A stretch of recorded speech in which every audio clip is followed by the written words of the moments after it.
So what I'm going to show you today is some of the gold features to quilt a Star is Born quilt.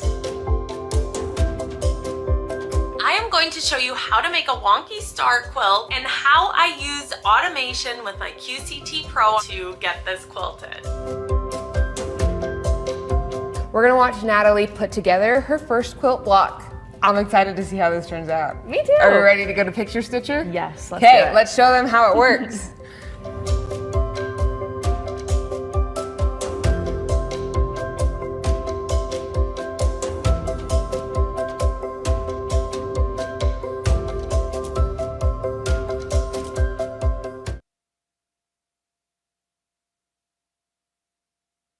Good morning, everybody. Welcome to our Fall Festival. I'm Jenna Matthews, and joining me new today, I'm Natalie. I just started here a few months ago, so I'm really excited. It's my first event. this is Natalie's first event, first time hosting. Natalie, Yep. tell us about why you got hired and what you're doing here at Grace Company. Yeah, so I work on our social media. I make posts, I post posts, stuff like that. Answer posts, comments. Yeah, answer comments. If you're talking to someone in the comments, it might be me. So, Awesome. yeah. We're so glad you're here because that's such Me an too. important part Thank of you. how we connect with our customers. Welcome everybody who's watching on social media platforms, either Yes. through Facebook, YouTube, or on our Grace platform. We really appreciate you coming today. And Fall Festival, it's going to be such an amazing day. We have so much in store. I'm very excited about everything. We would love to hear where you're watching from. I've seen some things popping up already. I see a couple from California, and I'm jealous. Oh, jealous. Yeah, it's a Yeah. little cooler here, although we've gotten some Just- snow in the mountains. Just a little. It's almost freezing this morning. Almost freezing. Hello from Oklahoma. Oklahoma fun. Yay. We also want to hear what your fall plans are for, do you have any fun fall things that you do every time or that you're planning new this time? Yes. Natalie, what about you? Is there anything you do every year? I love a good pumpkin patch with like a little hay bale truck ride and stuff. Like I it's love so the fun. hay rides. That's a must Yeah. for me for sure. Those always make me think of Hallmark movies or Right? different things. Yeah. It really is a Hallmark moment. What about you? I love when we not horror movies, but like the thriller movies and different Yes. things like that, and to do like hot chocolate or a cider, those kinds of things to just I'm a be hot all chocolate cuddly girl. in a blanket and do that kind of thing. Yes. So we'd love to hear what activities you guys have going on, what projects you're working on, anything like that. Ooh, someone picked apples and made apple crisp, maple apple crisp. Ooh, Jeanette, that sounds delicious. I think we need that Sounds so recipe. good. Yeah. Looks like Karen says we're in massive waterproof baby bibs and pacifier clips for my grab. Oh man, that's a huge project going on. Looks like Callie says our church has a Hallmark pumpkin movies. patch. We welcome students from the schools in our area. Oh, that's so great. So yeah, keep talking about them, talking about what you're doing. We'd love to hear more about it. We'll Yes. post things up as we're talking. But we have a wonderful theme this year for our fall festival. Yes, I just saw that someone said fall's not for me because that means winter is coming. Yuck. And that's why the theme of our fall festival is to look to the stars, because the nights are getting longer, the days are getting a little bit darker, and it can be a little bit down and depressing, but there is hope if you just look to the stars. And so, yeah, today a lot of our stuff is going to be themed around that. And it's so exciting to see how our different presenters took that theme and made it their own for what they're Yes. presenting. I know this morning as I was leaving, because the days are getting darker, it was so much fun to see specific stars that I don't get to see when it's really sunny in the morning. So I was having fun looking at the stars. Yes, and we have lots and lots and lots of cute, unique individual projects. It is really fun to see how everyone did it.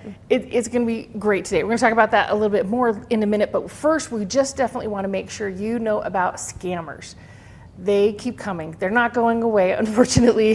The other day I got an email that said your UPS package has been delayed, and I was hate like, the I UPS one. don't have anything shipping to me. So, so definitely we will never ask for anything of personal nature in your comments on YouTube, on Facebook. Even if you get in contact from us on Facebook and YouTube, that's not us. That's not how we'll ask for it. We'll always email you directly from us, or we'll give you a call. Personal information we will not ask for. So if you see that, beware. And if you see an idea or a product in sale that might be too good to be true, it probably is. So just be aware of all of those. Yeah. I want to talk about just our social media channels. Yes. Want to invite you guys to join us over there if you find today helpful and fun. There are so many other places that you can continue to have this cute little community that we've built. Especially our YouTube channel. Every week we post product highlights, tutorials, fun quilting series with fun ideas. And when you subscribe, you join the community, and you're going to be constantly learning, constantly seeing new things that you can do and try. And there are free resources too, free patterns, stuff like that. Free patterns. So, Wait. So if I go to YouTube and I'm watching a video, yes, there potentially could be a free pattern of that video? Yes, a lot of the time Jenna and Angelique, when they're making their videos, they make a pattern and they upload it for you to use. So that's always in the link in the description. If they mention a pattern during a video, we have a whole bunch.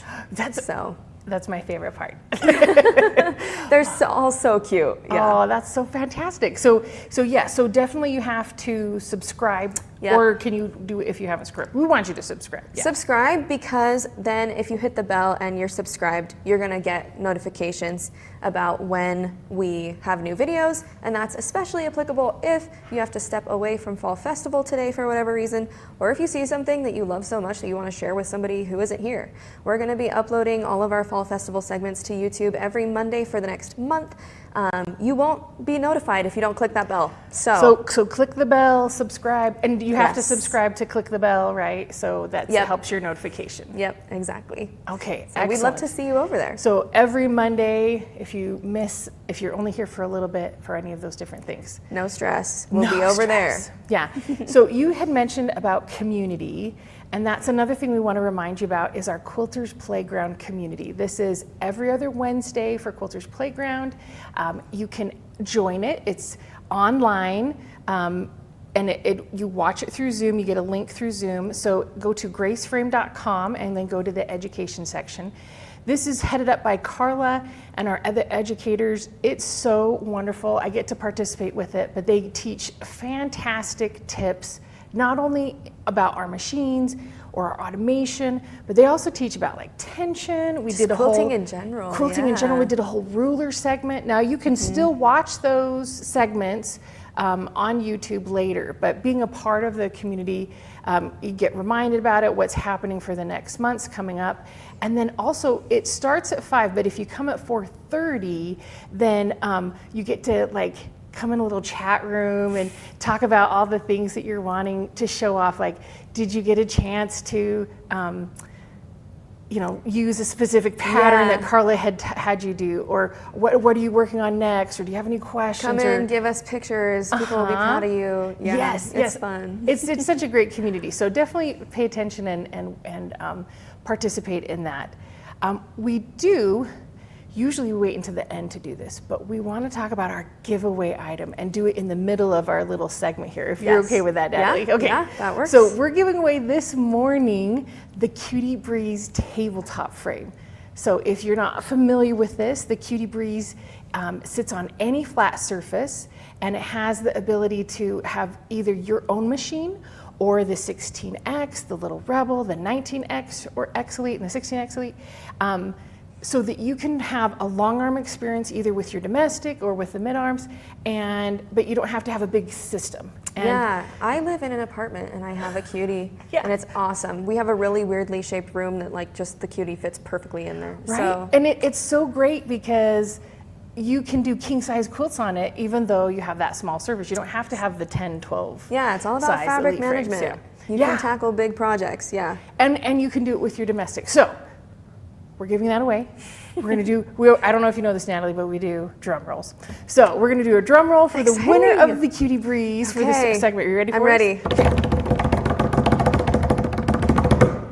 Tina. Congratulations, Tina Cook. We have your information because that's how our winners are chosen, is from pre-registration. So congratulations, Tina. Now, if you didn't get to win like Tina, don't worry. We still have a chance for you to purchase this. And we're going to talk about more about how the Cutie Breeze is compatible with our new QMX FD. We'll talk about that later. Yes, exciting stuff. It's so wonderful. So yes, Tina, we will get you contacted with where you'd like that to ship. And yeah, congratulations, it's so wonderful to have that wonderful product. Yes, yeah, it's a great start. Yeah. Yeah. And it works with like so many, it's so versatile. It's so versatile, yes. Yeah. Okay, so let's talk about our segments coming up. Our first one is a solid foundation on QuiltMotion X. So Jenna is going to take us through this new product that we've had released that works with domestic machines. Now you're going to say, well, which domestic machine? All domestic machines. And she's going to talk about that a little bit more. But she wasn't able to finish her quilt in this segment in time. So we actually have a sneak peek of her quilt. And as you can see, we were talking about the theme of look to the stars. And her look to the stars is a space theme. So you can see these Some cute little aliens, yeah, spaceships. Great, you can't see it because it isn't zoomed in. We can't zoom in perfectly on the thing, but let's show the back just a little bit of the star pantograph. Yeah, it's stars and loops, and she's got the spaceships on the back. So you're going to see her work on that one. It's going to be great. It's a wonderful segment, and learning all about QMX. So if you've purchased it already or you're thinking about purchasing it, Tina could purchase it to put on her Cutie Breeze. And then we have Marie Bard Curtis, who's one of our Grace ambassadors. Tell us about what she's going to talk about, Natalie. So she's going back to basics, and she's going to tell you all about the base tier of our other automation system, Quilter's Creative Touch, QCT6. So she's just going to show you some of the basic ropes of getting started on that. That's a great base level, doing only the edge to edge. I really love that one. I also love that you can grow with that. Now that one works with all our Qnique machines. So if you have a Qnique machine already and all our current frames. Now, some of the older frames, you can see that on our website. And the Little Rebel. And the Little Rebel, yeah. So what those all work with. Yes. And then you get to be part of this segment, right? That's so fun, yes. Yeah, so I got to pair up with Jenna, and Kira got to pair up with Angelique.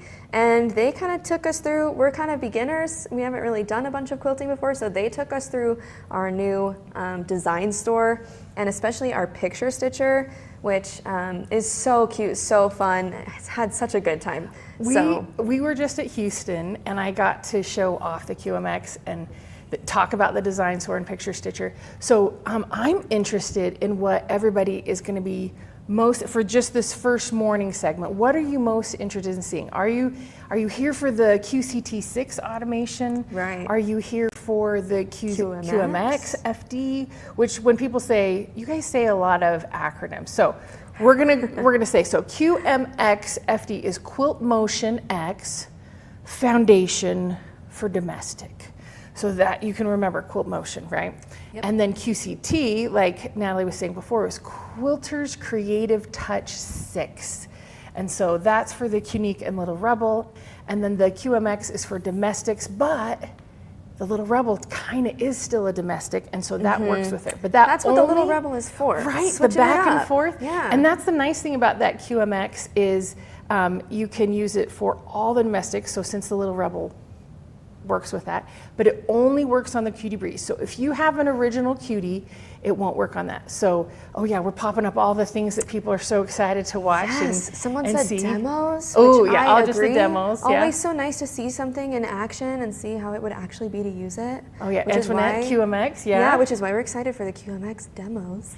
Well, and I'm really excited when we were talking about Picture Stitcher, is that it's not just with our automation. So if you know someone who has a different automation, who uses another system, that Picture Stitcher will work with that and get it connected with all that. So because that's it gonna be exciting basically too. allows you to download the design, so you can pop it into whatever automation you have.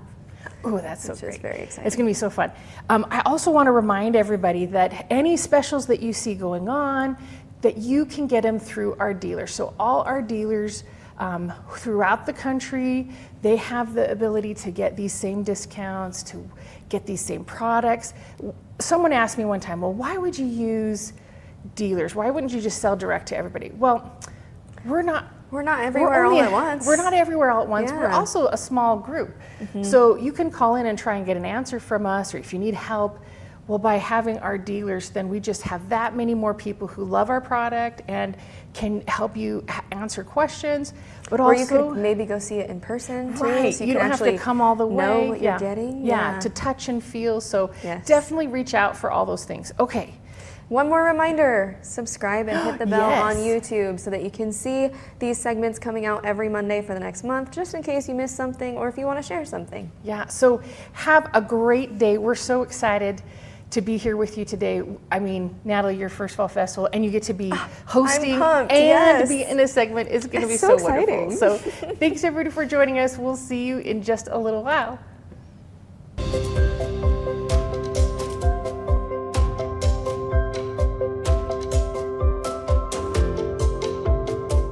Hello everybody, welcome to Fall Festival. My name is Jenna Hall and I'm so excited that all of the segments for Fall Festival today are all about automation and tips and tricks on how to use it. And so today I am going to start with a simple quilt you can make to practice your automation skills. And this I call the racetrack quilt pattern because it kind of looks like a racetrack, especially if you did like red, white, and black. But today we're gonna do it with some space-themed fabric. Then I'm gonna show you how to quilt it using our brand new automation system, QuiltMotion X Foundations for domestic machines. And that is an automation system that works with any machine on our cutie frame. But first, we gotta make a quilt for it. And so, for my little checkered spots, I got a cute green space alien and a navy blue space alien. And then for my stripes, I'm gonna do a blue and white stripe mixed with this red and dark blue batik that is super duper pretty. First, we gotta cut out our pieces. And for this pattern, you can see that there is a bunch of squares and they're all 5-inch squares, 4.5 finished. And instead of cutting out each of these squares individually, because that's going to take a long time, here's a little tip and trick that you can use on other patterns as well. So first, I already squared off my fabric, and I am going to measure out a 5-inch strip, and I am going to want one from each of my fabrics. Depending on the size of the quilt that you're going to make, I wrote this pattern specifically for crib, small throw, and a large throw. The pattern tells you exactly how many 5-inch strips that you're gonna cut. But what we're gonna do is we are going to open these up all of the way, lay them on top of each other, right sides together, and then sew them together using a 1/4-inch seam allowance.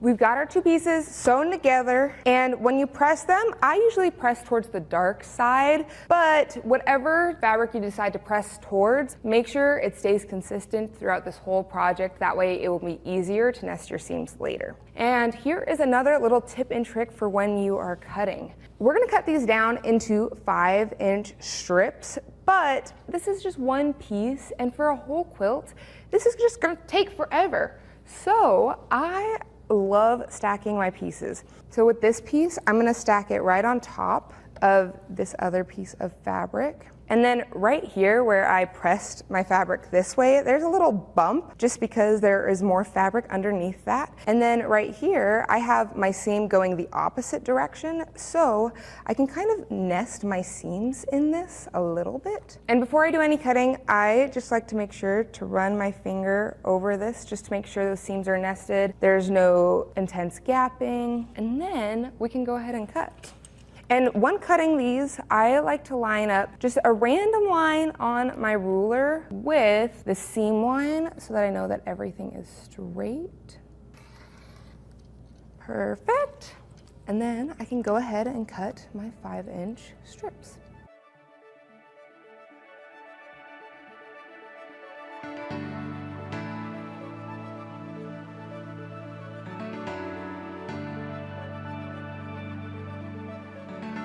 Then from here, what I find really cool is because you nested those seams earlier, your pieces are already stacked that you need to sew together. We're gonna sew these together, making sure the same fabrics are diagonal from each other. And just to make sure that our points are good, I'm gonna just pin right where that seam is. And then I can take this to my machine and sew it using a 1/4-inch seam allowance.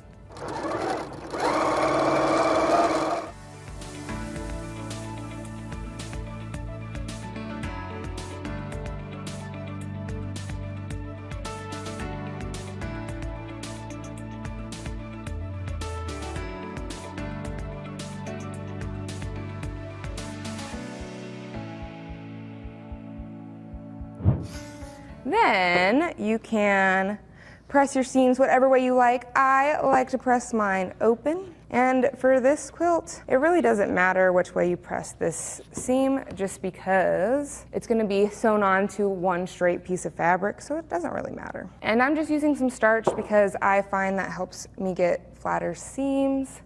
And then, because I'm making the throw size quilt option of this, I'm gonna need 5 of these little 4 patches. I can just match up the seams that I pressed to the side, and then I can nest those oh so nicely. Then I'm gonna make 5 rows that have 5 of these 4 patches in each row.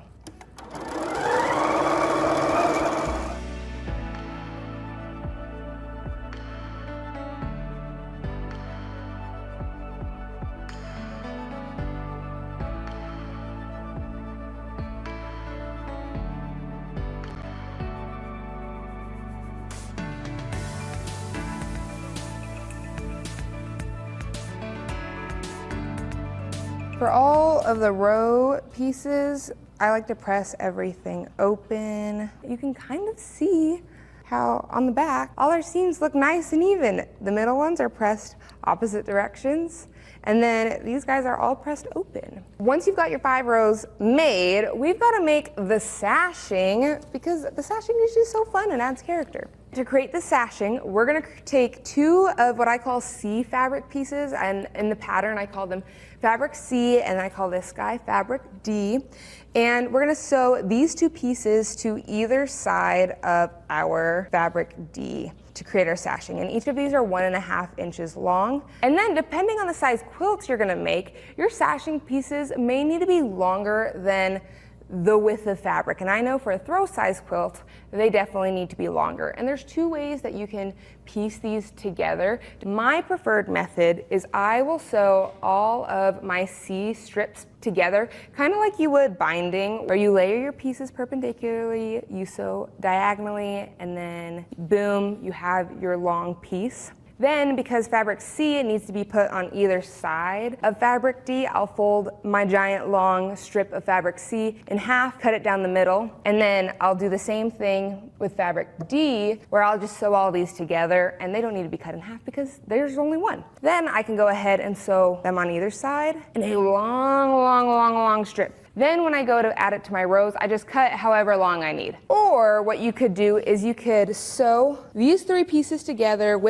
by your width of fabric, and then do that with all of your C and D pieces, and then just sew them together afterwards in one giant long row and cut them down. When you go to add your sashing to your piece, my biggest advice is to make sure there's at least 1/2 inch of overhang, just because when you sew, every machine pulls fabric at a different rate, your top and bottom fabric, and so just in case things shift around a little bit, you always have a little bit of leeway. And then same on the other end, I'm just gonna leave at least 1/2 inch of extra, and then I have more sashing to add to my other row. My preferred method of adding sashing is to add it to all the rows that need it first, and then piece all of my rows together.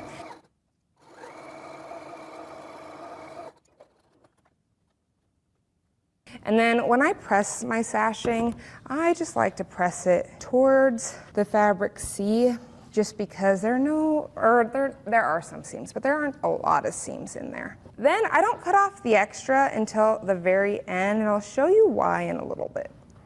Now we're gonna sew all of our rows and sashing together, and I wanna make sure that these seam lines are lined up, and here is how I do it. I'll lay my first row and sashing combination piece on top, then I'll lift up this top piece, and I wanna look directly at my seam line, so I see my seam right here, and I wanna make sure that this top seam line is connecting, and then I'll make sure that that is all good, everything's lined up, and I'll go through and do that to almost every block. And sometimes I'll put my finger right on top of it just to make sure that it's not moving anywhere. And then I can just pin everything in place, and my seams will line up even though technically they don't need to line up, but I like it when they line up because it looks like one cohesive piece. Then I can sew all of these together. And remember, I still have not cut my pieces or my extra sashing off.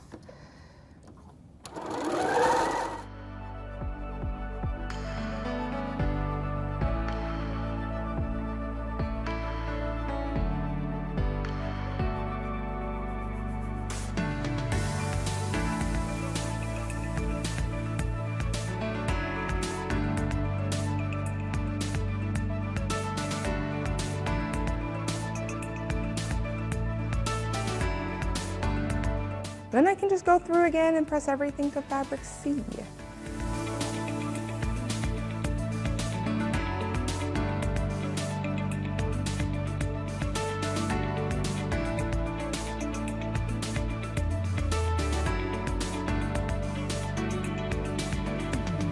And now that we've got the whole thing sewn together, we can cut off that extra sashing we have. And that's just because as we sew, fabric shifts, and so your fabric may not meet perfectly at the ends. So what you can do is just put your ruler against your piece. Make sure at the top and the bottom of that sashing, there is a straight line, and just cut that off. Easy peasy.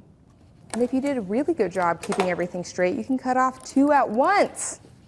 Woo! And our final step, technically we could call this finished, but if you are a long armer like me and you are someone who may not finish quilts as fast as you hope, also if you are sending your quilt to a long armer, this is my biggest piece of advice. We're gonna do what's called a victory lap. And a victory lap is just where we sew 1/8 of an inch all the way around our quilt so that none of your seams come undone while you are waiting to get your quilt quilted.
Now our quilt is officially ready to be quilted. And if you want the pattern, remember to go to graceframe.com and go to the Fall Festival page, and it will be there, and it is for free. And today we are quilting this beautiful quilt we just made on our newest product, which is QuiltMotion X foundations for domestic machines. And it is an automation system that works with almost every sewing machine that you have at home. And it works with practically every sewing machine because the automation system is attached to the frame. QuiltMotion X foundations for domestic machines only works with our current model of our QD frame, and the automation system is hooked up to the frame. So we have belts that run up and down and side to side so that the computer software moves the frame exactly where you need to quilt. And your job is to press the foot pedal so your needle moves up and down and stitches while the software stitches out your design. So that the software knows where it's allowed to quilt, we're gonna home our device. To home my device, I'm gonna pull my machine all the way to the left and all the way back that it will go, and then I can press home device. And what's really cool about this is it is made for newer quilters who don't have a whole lot of space at home or a lot of money dedicated to a big old setup. So it's perfect for someone who wants to start automated quilting at home with the space you have. It starts with a quilter's checklist, which is perfect for a new automated quilter, making sure you have installed a new needle, you've threaded your machine. If your machine has a quilting mode, you switch to the quilting mode, you lower your feed dogs, everything's loaded correctly, and then I can start quilting. And I'm gonna start by picking a design. We can go with a simple block design, or you can do a pantograph design. And for this first part, I wanna do a simple pantograph.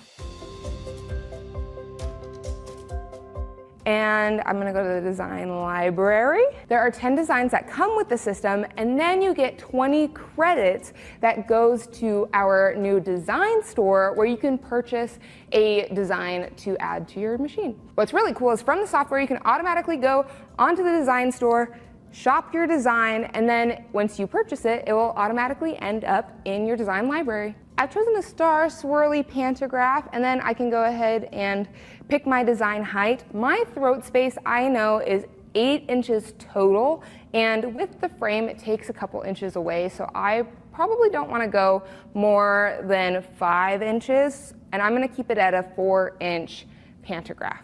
I can press next, and then I can set my start and end point. Because these are blocks, this is super easy. I'm gonna set my start and end point at the bottom of these blocks. I can start right here, and then I'll put my end point right here. The way pantographs are designed is they are designed in sections, and then you can connect those sections to create one continuous design. I can press next, and here's the fun part. I press move to start. The software takes over, moves to start. I'm gonna make sure my foot is down. I am gonna bring my bobbin up.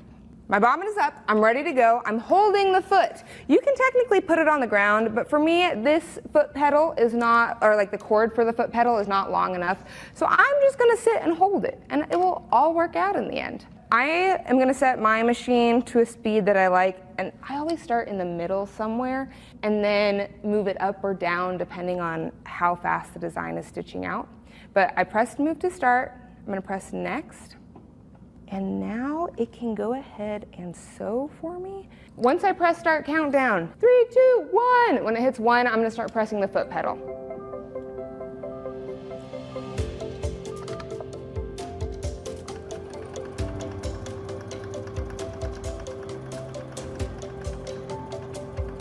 And it's quilting out. How cool is that? I decided to go with leafy green finesse thread because it matches my design.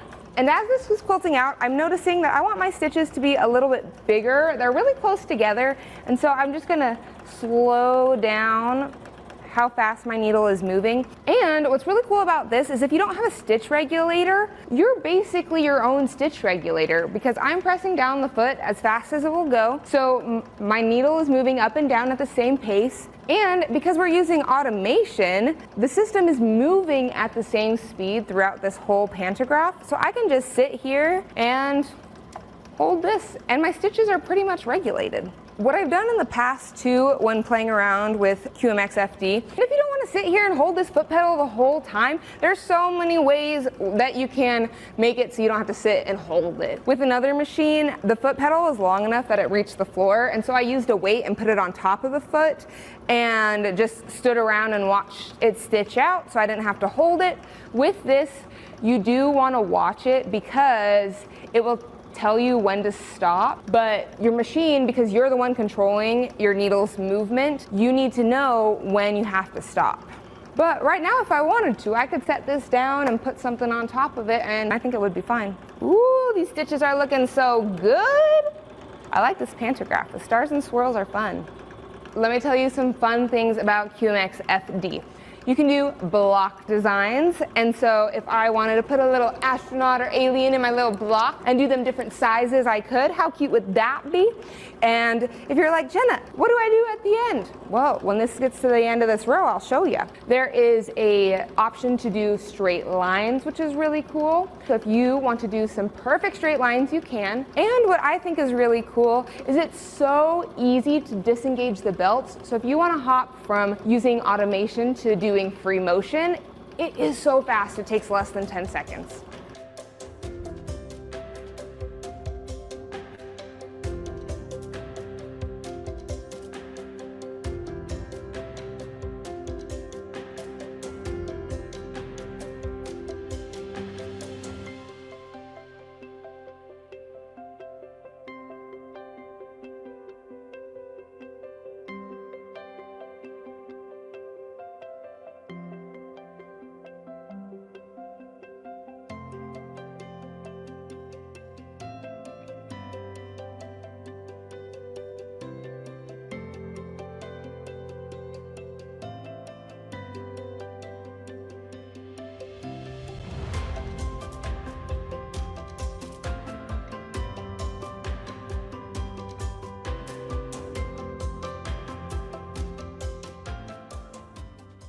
It's getting towards the end of the design, so I know that the countdown's coming. It does that beep to warn you.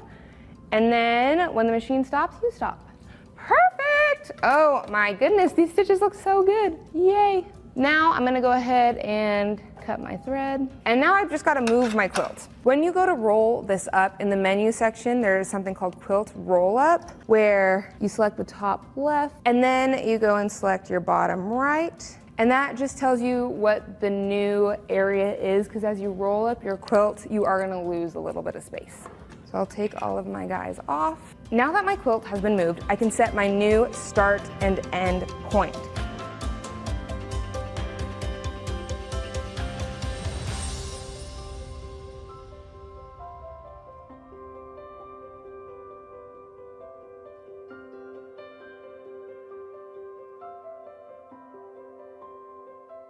And my start point is wherever my old end point was. But I can see where my stitches end, and I know my end point was right on my seam line. So I'm just gonna mark that point as my start point, and then my end point, I want to be over here. And here's what I've noticed. Where my end point is, that's where the pantograph doesn't continue the whole pattern to that end point. So I need to move my actual end point to be able to fit the whole pantograph pattern that I want. So when you're using QMX FD, it's nice to have extra space just in case you need to stitch past a certain point to make sure that your whole quilt is stitched where you want it to be. Now that my start and end points have been placed, I can just press next, move to start, then I can bring my bobbin up. There we go. Then I can sew out the rest of my row. I'm gonna start my new countdown, 3, 2, 1. And it's just gonna sew and do its thing.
Our first row is finished and it looks so good. Oh my goodness. Now we can go ahead and rezone, rehoop our cutie like you normally would. So you can take all of these off. With this automation software, when you go to rezone, it's not going to tell you where to put the next row. That is going to be your job. This automation software's job is to stitch things out perfectly and where you tell it to go. So I'm going to remark my start point and I'm going to remark my end point. I'm just using a little piece of chalk. And then I know that my pattern is 4 inches. So I'm going to place my next start point 4 inches plus whatever I want my spacing to be. And normally I do my spacing anywhere between 1/4 and 1/2 inch. For this one, I'm gonna do 1/2 inch spacing. And so I need to measure out 4.5 inches from that space. And that just happens to be where my seam line is. How nice is that? I'm gonna come down to my end point, measure 4.5. And now I can move my start and end points. Start. Right there, end. And remember to mark your start and end points. Then I can press move to start again.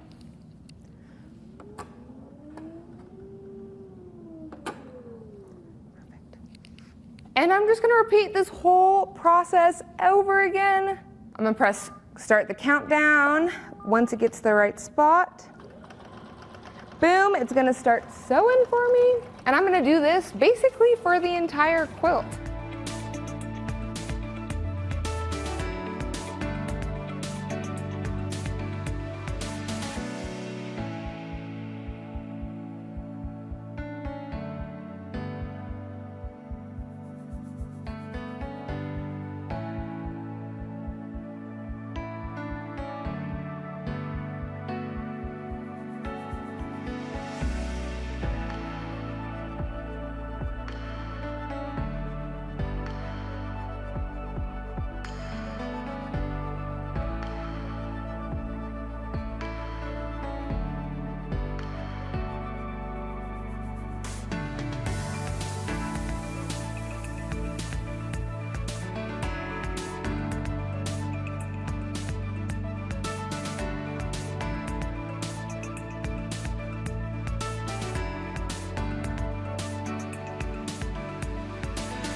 What I think is so cool about QMX FD is you can really do whatever you want with it. It is up to the way you place your designs. So for example, if you want to place a pantograph that is, let's say, a bunch of flowers just in a row, and on the next row you want them kind of alternating and you want them off-centered a little bit so that they nest into each other, you can do that. All you have to do is the math part of it. And so my pantograph is 4 inches tall, my flower is 4 inches wide. What is half of 4? 2. And then I'll just move it 2 inches to the left, and then my pantograph will stitch out that flower design, kind of nesting it in the row above. What you can do with it is just so fun. It really is up to you and the way you want to use it. You can do block designs, you can do straight lines, you can do pantographs, and if you want a free motion, it's so easy. All you have to do right here is flip this, and that disengages the belt. I can free motion, and then I can put it back down, and now I'm ready for automation again. How cool is that? And again, if you are wondering if QuiltMotion X Foundations is for you, it works with practically any sewing machine that can drop its feed dogs, and it has a throat length of at least 9 inches. Remember, the software is not connected to your machine, so you're the one controlling your machine. The software is connected to the Cutie Breeze frame, and it only works with our current model of the Cutie Breeze frame. And if you want to learn more, head to graceframe.com. I'm gonna go ahead and quilt out the rest of this. Remember, if you want this free quilt pattern, head to graceframe.com and go to the Fall Festival page. And I hope you have a great rest of Fall Festival. Let's see what's next.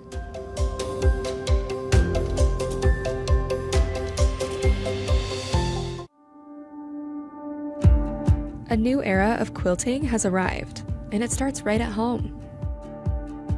Introducing QuiltMotion X Foundations, crafted for simplicity, built for your domestic sewing machine.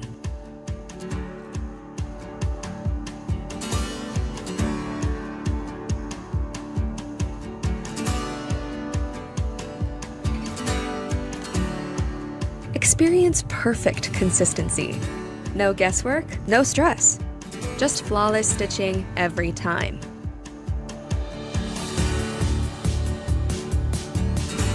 Let your creativity take center stage with beautiful automated results that bring your vision to life. QuiltMotion X Foundations for domestic machines. Simplicity, consistency, beauty, all in your hands.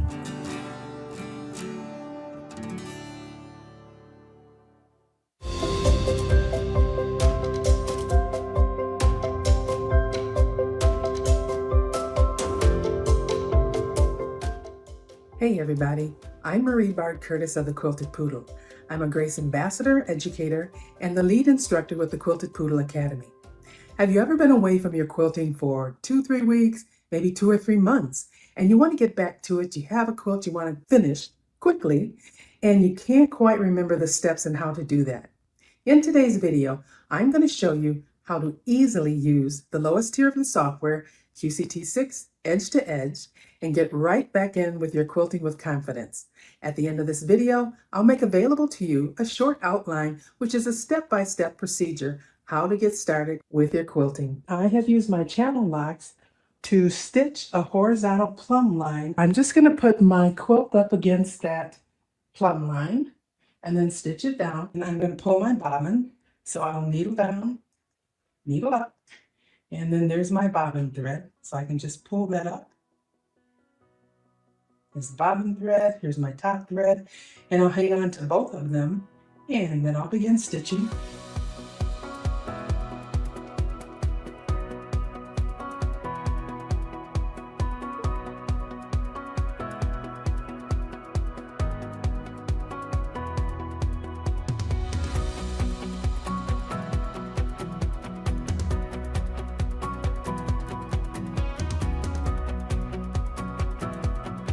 Few locking stitches.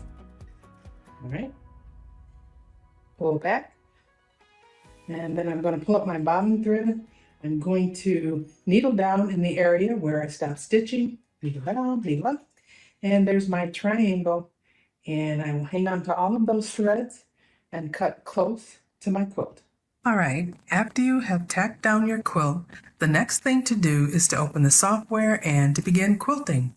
So if you have a Grace Company long arm, you will be able to get to the edge-to-edge version of the software.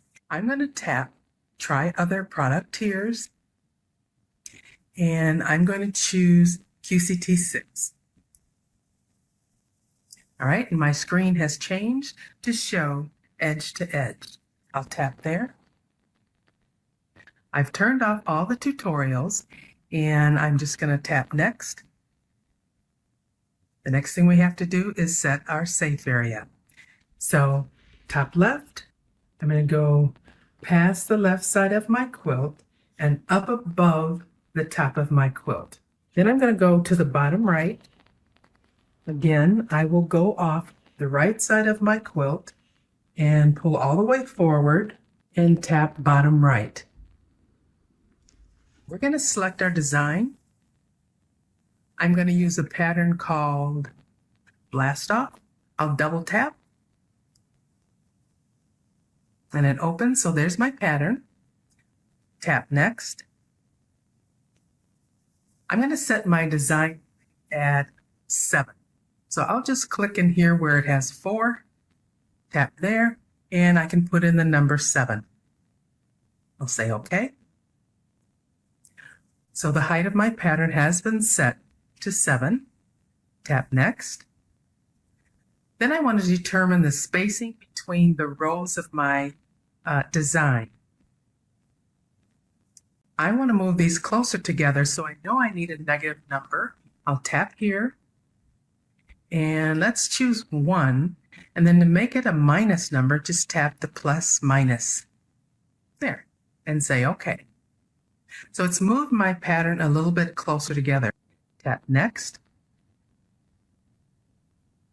Now I have to select my quilt top edges, and because I'm at the top of my quilt, I'm going to use the first image. I'm going to tap there for selecting my quilt top edges, and then I'm going to move the machine so that my needle is pointing to the top left edge. So essentially that's the intersection between the left side and the left top.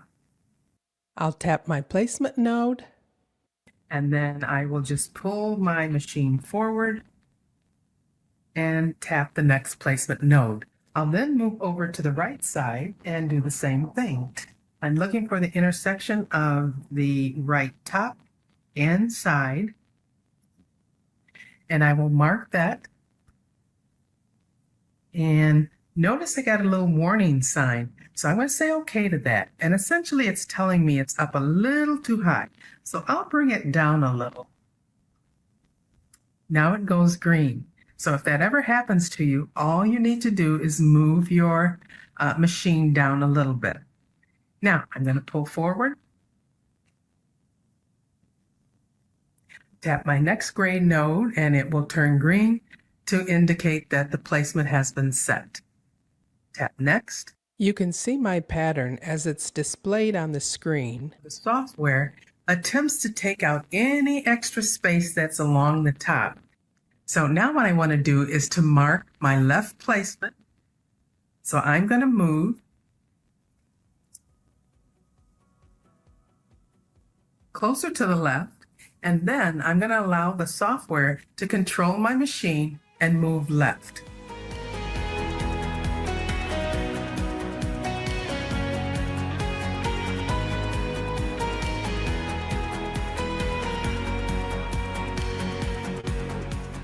So the machine automatically moves to where you need to have that placement. So what I'm going to do is use a placement sticker, and you actually, because the placement is off of your quilt, you don't really have to use a placement sticker, but I'm going to use one because they're purple. So I will just place this underneath my hopping foot. And at that point, I'm going to do a single stitch, and it marks the placement for the left. These are Avery labels that I'm using, so they stick pretty well. So I'm going to go over, I'm going to move my machine towards the right side, and then I'm going to tap move right, and the software will take over and move the machine exactly where it needs to be.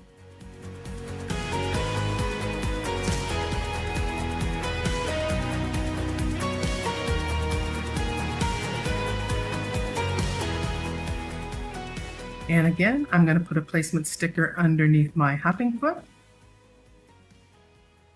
And I have the new Super Glide Foot that Grace came out with.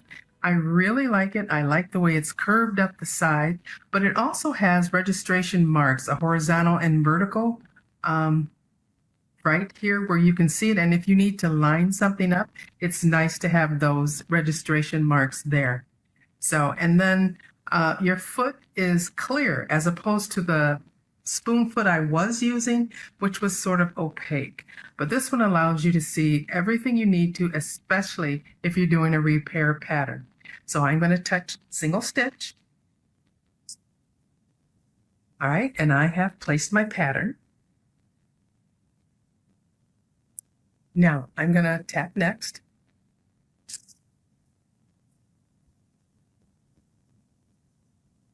And now what I need to do, I know that the start position is on the left. In edge to edge, the start is always on the left, stitches to the right. You mark, you come back, start stitching on the left and going to the right. So I'm just going to move my machine over towards the left. So it doesn't have to move on its own. It's like watching grass grow. I'm going to touch starting stitch, and notice what the screen says. The needle will now move to the start and do a single stitch to let me know where it's going to begin. So I'll tap OK. And my machine is going to move where that green circle is. Green means go.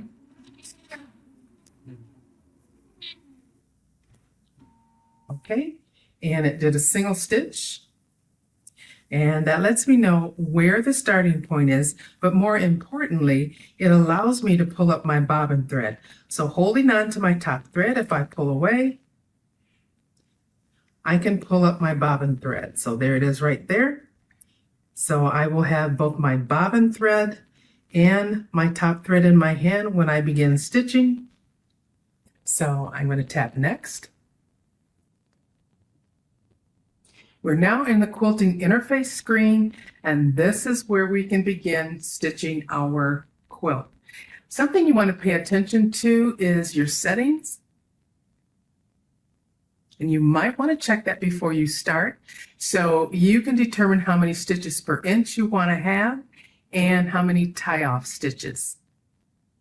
So I'm going to say, okay, I'm all right with 10 and 2. I'll say okay. And then I can tap on sew. But now there's something else in this lower version of the software that you don't have, that they do have in the other versions. It is the ability to trace. So if I wanted to know where my pattern was going to land on my quilt, what I could do is use the repair pattern. So I'll just tap right there and then do a trace forward. And the machine will go through the motions and show you exactly where your pattern is going to be placed without ever stitching. And then when you are satisfied with where your pattern is going to stitch, just hit your back button and you're back at quilting interface, and I will hang on to my top thread and my bobbin thread, and I'll tap sew, and off we go.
Tap Continue to be guided into pulling your bobbin thread. Tap Single Stitch, then tap Next. My stitching stops right along the edge of where I've tacked down the quilt, and it goes exactly right up to the top and then stops. So I really like that about the software, that you don't have to worry about where it's going to place your pattern or how it's going to stitch out. All right, so at this point, I've done my single stitch, I've broken my thread, and then I'm going to tap Next.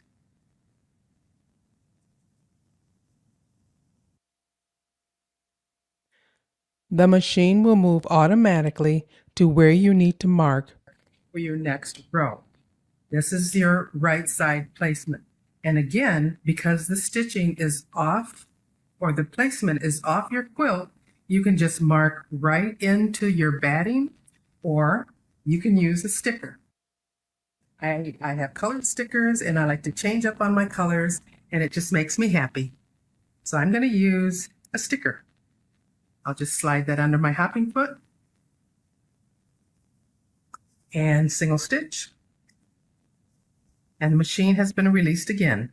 So I'm just holding the sticker down, get a chance to push it down. And as you can see, it's pulling up my thread. So if you had not put a sticker down, when you see your threads coming up, you can mark right here in the batting where the threads are coming up. All right, and so I know I've marked the right side. Now I have to go mark the left side. So again, rather than let the machine do all the moving, I'll just come back over somewhere over towards the left side. And the software, with its own internal GPS system, is going to know exactly where it needs to go. I'll tap Next. Now it's going to start to move to the exact spot on the left.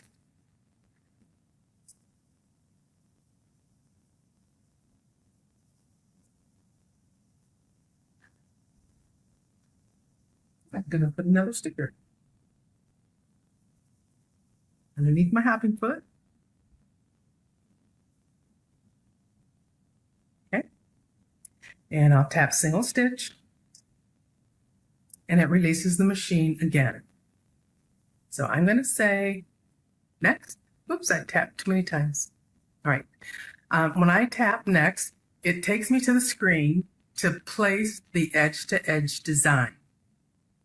So what I need to do is to go to the area, whether I've used a sticker or I've marked my quilt, and then I'm going to place my pattern. So I'm on the left side, I'm doing the left placement. I'm going to where the needle hole has been placed in my sticker, and I'm going to tap the gray node, and it places my pattern. Set the right placement to where my next sticker is, and I'll tap the gray node, which will turn green after it's been placed. And then I'll tap on next.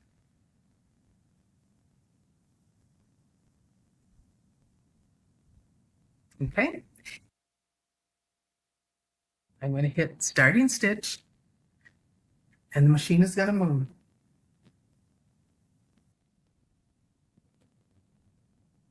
All right. And that's where my starting stitch is going to be, right here. Say you have a large quilt and you're not going to get it all done today. You want to be able to set up your pattern the same way you did when you first started. So this little button that says info, if you tap that, it's going to tell you what your design was, how tall your design was, and how much spacing you had between each design. It also tells you your safe area.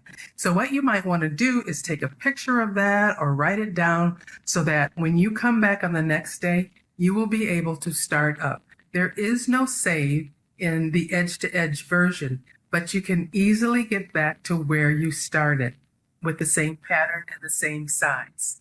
All right? So just hit the little arrow and it goes away. And I've done my starting stitch, which is right here. So I know that's where it's going to start. And again, I can just mark it, mark right out here in the batting, because that's where it's going to start. And I'm going to tap on next. And I'm going to pull this thread so that it pulls up my bobbin. So I've got both my bobbin and my top. And when I hit sew, the machine will move back over to that starting point and do tie off stitches and begin again.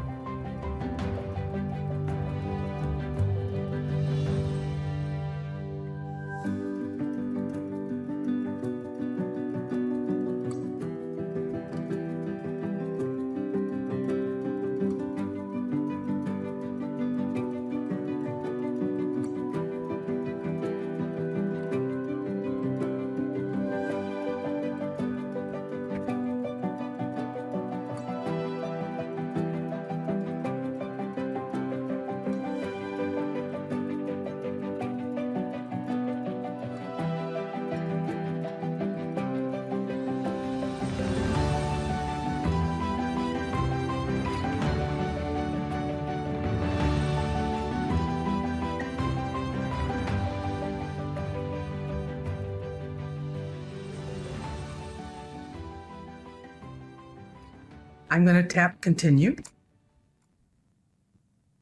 So I want to pull my bobbin thread, hit single stitch, pick for the next row, just like before. So underneath my hopping foot, I'm going to put a sticker.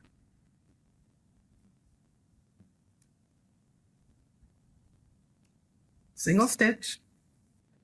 I'll tap the next button and the software will move the machine where exactly it needs to be to mark the left side placement.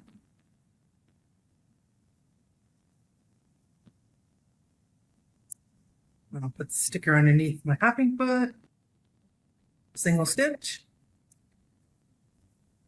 and tap next. Okay, it's time to move the fabric. All right, I have advanced my fabric, and so I'm going to tap on OK. I will select the middle icon to place my quilt top edges. Tap here for the top edge of your quilt.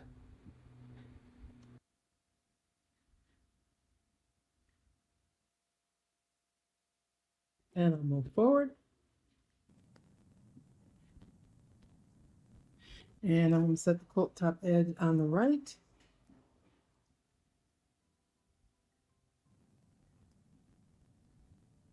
And I'll move forward.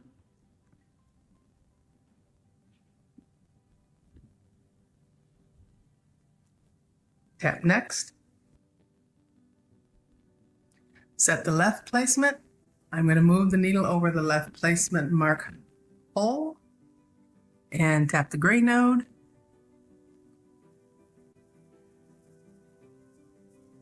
It'll be right there. And then I'll go right.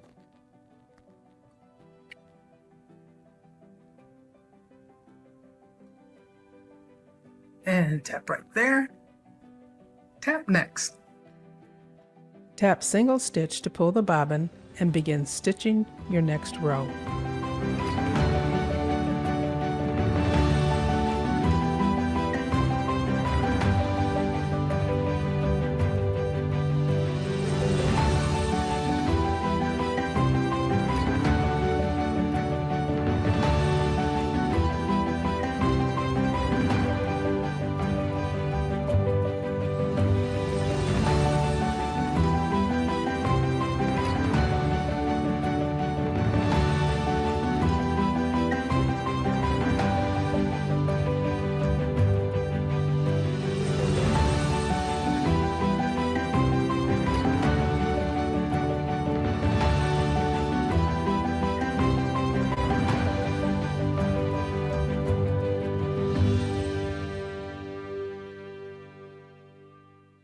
We're at the point where everybody wants to be at the end of our quilt. What I'm going to do is stabilize my quilt top.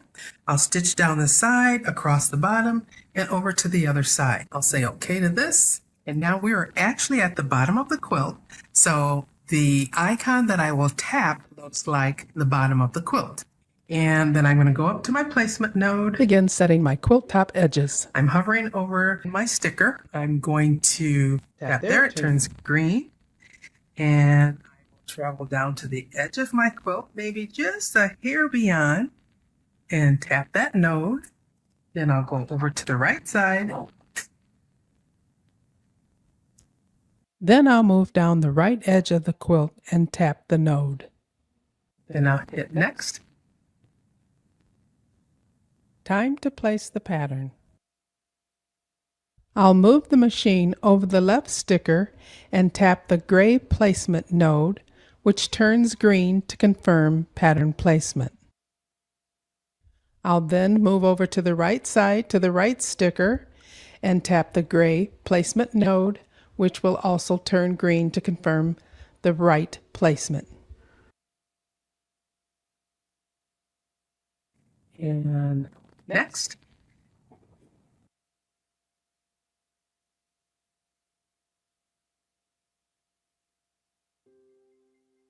Machine will move. Pull up my bobbin thread. I'm holding on to my bottom thread and top thread. Go to next. I am now entering the quilting interface screen where I can tap sew to begin stitching.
At the end of stitching, I'll press continue, then do a single stitch to pull the bobbin thread.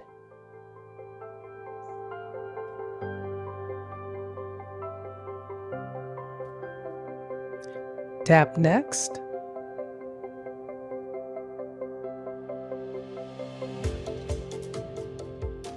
Your machine will automatically move to the right so that you can mark your right corner placement. Then do a single stitch.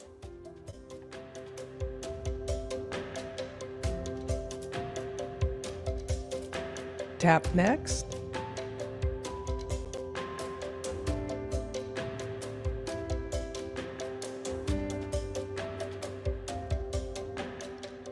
Your machine automatically moves to the left so you can mark your left corner placement. Single stitch. Tap next.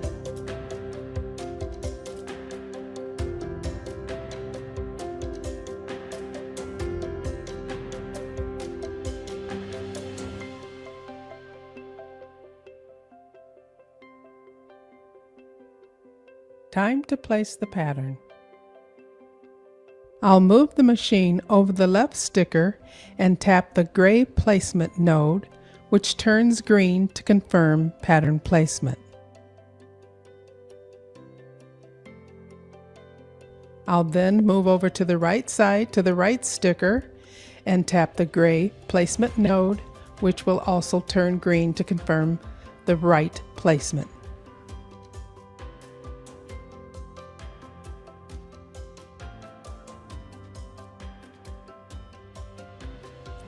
Tap next to position your needle where you can pull your bobbin thread.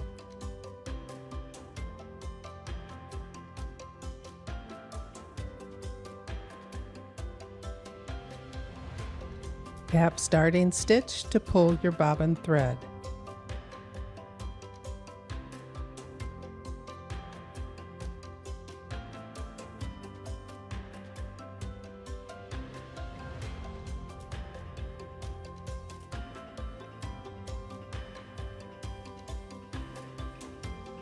Tap next. You're now in the quilting interface screen. Tap sew to stitch out your pattern.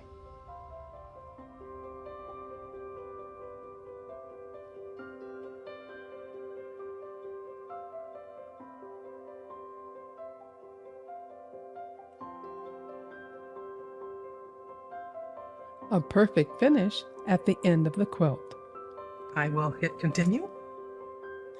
I'll pull my bobbin thread and it's on to the next quilt. So if you haven't tried the lowest tier edge to edge, give it a try. I think you'll be very pleased with it. You can determine the exact placement of your outermost stitches on the right and the left edge of your quilt. If you'd like to receive a step-by-step outline of quilting with QCT6 edge to edge, please drop me a text message at 844-5-POODLE. Text your email address and I will return a PDF document to you. Or if you'd like to send an email, send it to info@quiltedpoodle.com and I will email a PDF document to you.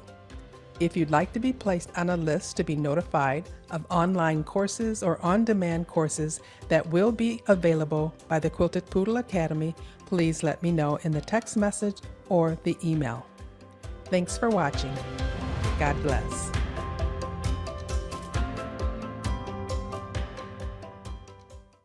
Using QCT6 is a lot easier than you think. For this quilt, I used QCT6 Pro and I started by entering my quilt's dimensions. Then I chose my pantograph and made some adjustments until I was happy with what it looked like on the screen. And then I used these little nodes to tell my software where to quilt. QCT6 has been my best purchase yet, and my quilts turn out beautiful every single time. And right now, all tiers of QCT6 are 25% off. Head to graceframe.com to learn more.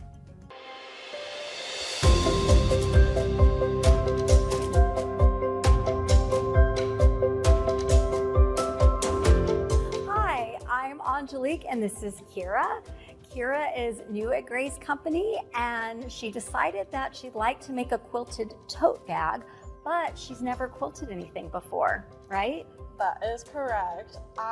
Since I started here, I've been waiting for my moment to make a quilt. So I'm so excited to do this today. Awesome. So I'm really excited to show you our new design store, because this is going to be one of the easiest ways to find the patterns that you want, load them into the automation, and let the automation do the quilting for you. And then later we can make the bag. Okay, sounds great. Okay, so we're gonna start by going into the design store, which you're gonna find on graceframe.com. And you're just gonna kind of peruse some of the edge to edge patterns that we have in there, and then find one that you like for the bag. I love this one with the little loops. I think it's so cute. Let's do that one. So once you have it, you can choose to download Angelique, it. Like and right this now, is it's, you know, you can put it on a wish list new at for Grace later, Company. something like that. That It she'd shows like you to the make different file types that are available. but So she's depending never- on what automation that you're using, you can use this as well. But it's definitely set up waiting to for my use with moment. our QCT system. And now we're going to download it. So since we own it, you're just going to click on My Designs. are new. There should be a download button. What file should we This is download? going to be Just one of the download easiest. This is what I do. Okay, perfect. Patterns that And I you see that want, it's and then downloaded later up we can make here, the. So I'm just gonna go ahead and click it. Okay. Okay, select all of them and then copy. And then we're gonna go into your local drive and you're gonna find Powered by QuiltCAD folder. We're gonna start, and then you're gonna find one that's called Patterns and then paste those designs in. All right, so now they're all in there. So we can close all this up and we'll open up our QCT 6 here. All right, so we picked a pantograph, so you're gonna click For the pantograph. bag. I love So this we're one. going to do just a really, really simple panto mode for you since this is your first time. We're just going to do Is new at easy, Grace Company. because we'll just do a row by row, okay? And so if you click select pattern, and then waiting click for my patterns, moment. and on again. Double this click is just gonna like be any one of the windows, patterns that and then you that new want, folder. and then later we can make And so it gives you several different ones. I find that the DXF seems to work the best. And We're so gonna there start is our pattern that we can do. Now that we've kind of looked at it, if we wanted it, we can change height, things like that. We seem to be pretty happy with how it looks on the screen. So we're going to click place So as you're a gonna click single pantograph. So we're going to do just a really, so really you'll see simple the little panto mode for gray you. Circles that have come up. Now we're going to place it where we want it Is to new at sit. Grace Company. So we'll start over here in the corner and you'll click that gray thing. All right. And then we can move to as far down as it will go. We'll give it just a little bit of Been space. waiting for my moment. Okay. And then you'll move over. And so we want to stay on, yeah, we want it to stay on the. And This then is gonna up be one of towards the top. Patterns that you want, and then later we can make the. Perfect. And now we're ready to quilt. So guess what button you push? Probably the big quilt button. We're gonna start. I had to guess. Okay, so I just caught, because I forgot we're gonna do something different because we have a special block here. So we're gonna replace the bottom ones because we don't want to quilt on this white block. So just go up to the corner of that one. So you're gonna and do click your bottom pantograph. ones. There we go. So we're gonna do That's just so a really, beautiful. really simple so panto easy. mode for you. Okay, now you're ready to hit quilt. Ooh. Okay, quilt. Gotta give it some time to think. And so. Oh, no. Been waiting We for my gotta pull moment. up our bobbin first. Oh, Okay, so what we're gonna do is we're gonna click the pull bobbin, okay. and it's going to take us to the start position. Okay.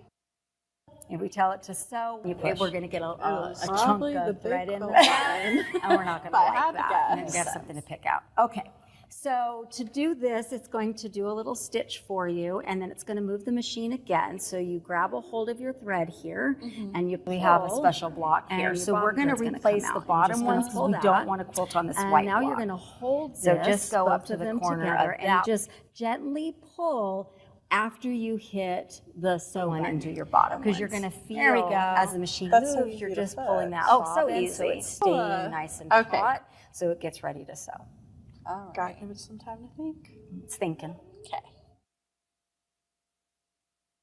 And then I'm once it waiting gets for my started, moment. you can trim off that. We're part. going to click the pull button. Just give it a second to get started. So it'll get out of your way. It's going to go that way. Okay. You push. You're sewing? Probably the I big know. one. If I had to guess. The quilt on this white Oh, block. wow. So just go And really this is so pull. fast. It's got 3 different That's so speeds, beautiful. so it's staying nice and taut. There's a picture of a hare and a turtle, so okay. to the fast. Depending on the pattern, I'll do slow to medium usually. You just get better stitches. You can control things like your stitch length and stuff like that. 11's my favorite, so I've just kind of preset some of those for you. Makes it easy. I mean, you're the master, so I gotta trust you. I like 11 because it looks good, but if I screw something up, I can pick it really easy. Okay, that's smart. I know. Look at And so me you can go. see this is going to be a larger pattern. I think it's going to be cute quilt on on a this mat. white We block. could do more patterns, you know, because it shows you can add more and more, and we could get those patterns close together. It's got 3 different speeds. All right, so it's done. I was able to clean up all of that. So it's going to take a little bit of time on this. The details cleaning for you if you. So this is not going to be hard to put it into pattern cap because it really depends on what you've adjusted. More adjustments if you like. And say if you Second wanted border if to we do it want like it on the further fast setting, because hopping design. foot there. It's not going to affect the design. I just think it stitches out a little bit Click better the fit. on the slow to medium. To clean up a lot more speed, as far as like your stitch length, it just looks a little bit more consistent to me, and you're less likely to get a thread break. Oh, okay. Yeah. But you know, we could do like a fast. I'm just used to being in the slower speeds because I can be like So you can keep an eye on things. Makes to sense. look at. You know, but you can see how clean the stitches are. Yeah, that's looking great. And I really liked how it had some overlap in your design, so you get like a stitch and another stitch. It goes just next to it, just kind of thickens it up a little bit. So this is not going to be a said put it into pattern cap. So your design is done. We just got to clean it up a little bit from the things. But what did you think of our second border if we want it Honestly, further? the pattern store was Because really, hopping there are foot so many there. different designs on there. There's a lot of really cute ones as well, and it was really easy to use. You just scroll through, pick what you want, So and your download it. and what about the picture stitcher? I love the picture stitcher. Like, look how cute my design is. That is adorable. You get to stitch memories into any quill or bag, anything like that. Yeah, imagine like the next time you get married. Or if you remarry, like if you're like in 20 years, you're 20, let's say you renew the vows, you can make little gifts for everybody. That'd be so cute. Yeah. Or honestly, adjustments a gift if for you any like. sort of like friend or anyone you know getting married. Like, this is adorable. I love it. So while you're cleaning up, getting rid of all of your little things here, and you get back to doing your edge to edge so we can finish this up, be sure to check out our new pattern store on graceframe.com, where you can custom quilt anything that you desire. Picture Stitcher is a great tool for adding that little extra something special, like in this case, Kira's wedding design.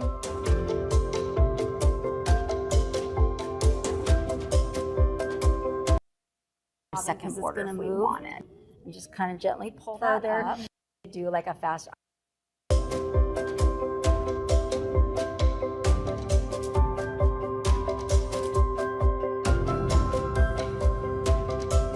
Are y'all having fun at Fall Festival yet? Because I know we are. My name is Jenna, and this is Natalie. And Natalie just started at Grace, which means her cubicle is absolutely bare. So she wanted to make something to decorate. So what are we making today? We're making a wall hanging with my dog Finn in the middle because I love him with my whole heart. She's obsessed. He is a cutie patootie. Yeah. And to quilt this baby, we're gonna use some cool new tools that just came out. Tell them what they are. They're called Picture Stitcher and the Design Store. So Natalie, what's your sewing experience?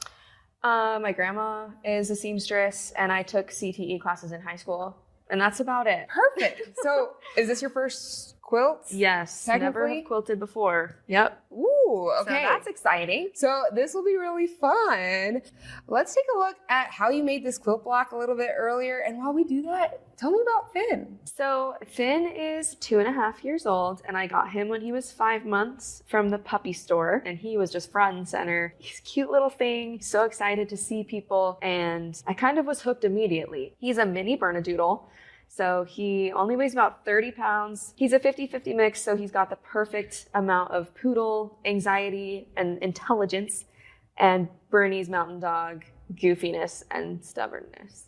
What's your favorite thing to do with Finn? Finn is a big cuddler, so that's always nice. You can really just grab him and, just hold him however you want, and he's just happy to be there. But I also love playing with Finn. Mm-hmm. He prefers more of like a wrestling play where you like kind of lunge at him and he jumps away, and that's really fun. He is pretty anxious, but he's just very mellow, very happy to see people. He's good with kids. He's good with everybody. And I have 2 other dogs at home as well, and he gets along really well with those. Finn's the first dog that I've ever had that's like just my dog, not like a family dog or anything like that. And he's just my baby, a little bit like a soul dog. Like, he is just my boy. And I always, of course, have to have pictures of my dogs with me wherever I am. You know, I keep one in my phone case literally all the time. And so, of course, the first thing that came to mind when I was like, oh, this cool new picture stitcher, I can literally put any picture that I want on a quilt block, was Finn. And then Finn's color has always been blue. He's got a cute little blue collar, blue harness, all kinds of blue stuff.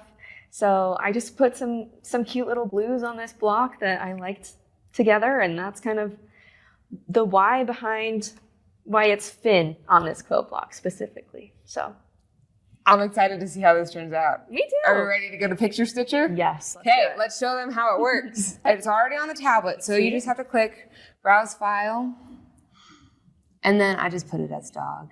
Perfect. That is And what then it you can is. open. Look how cute. His little face. And then if you wanted to, you could size them differently, but I feel like your picture works, but you size it whatever way you want. I think he's perfectly Perfect. centered. Save and next. So there's 2 different ways we can edit the picture once it's uploaded. So you got a beautiful, cute line drawing, right? And it says that you have 22 stitch segments, and that just means 22 individual spots that need to be sewn so they're not all connected. So 22 separate spots. And sometimes with the picture stitcher, there may be something you don't want. So like on Finn, like let's say you don't want like this one piece, you can click it and remove it if you wanted to.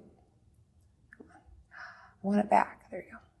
Or if you use this, what is this called? The slider scale, the slider, it will automatically take some off for you. But I want you to look at the picture of Finn, see if there's anything you want to remove first. Okay. I think it looks pretty good. Perfect. He's so cute as a line drawing. Okay, scroll all the way down to the bottom and then press next.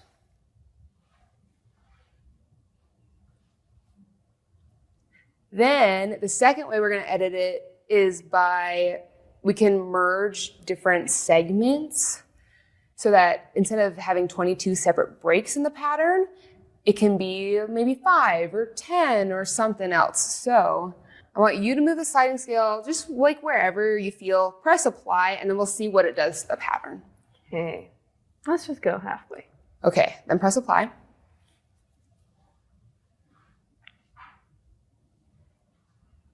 And let's look at it. So if you see all of these blue lines, those are going to sew out as lines. So the way this connected, I don't love. Yeah? How do you feel about all the lines? I think we could go back. You think? What's cool too is right here, it will say like stitch segments that are whatever distance less from each other. So we can even try to break it up by saying like maybe if there's 7 stitches away from each other or something less. Mm-hmm.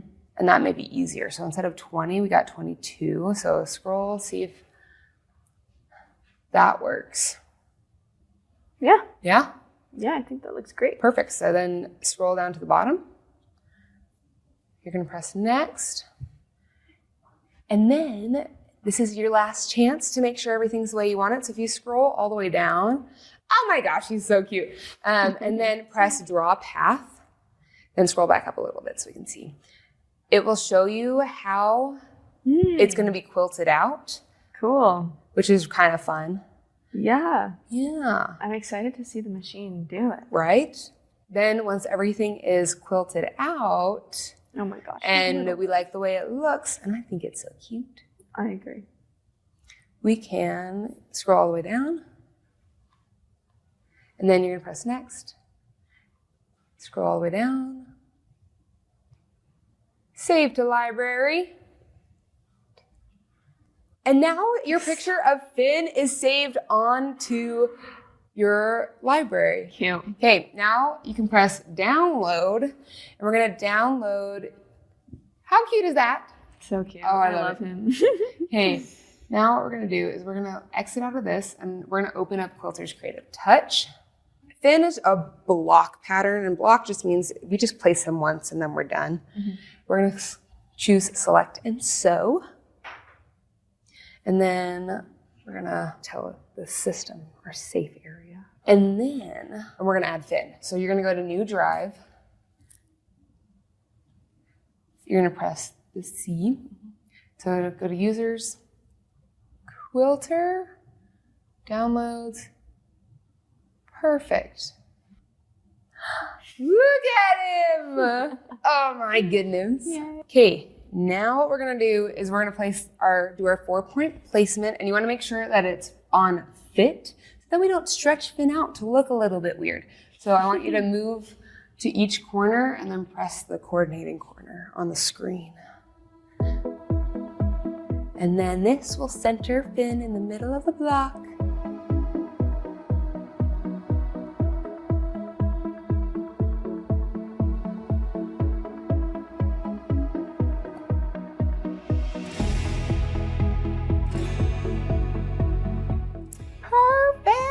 Okay, before we sew it, we're gonna go to settings, and we wanna make sure that what I've noticed with picture stitcher, especially when there's lots of little turns and curves, we want a larger stitch per inch.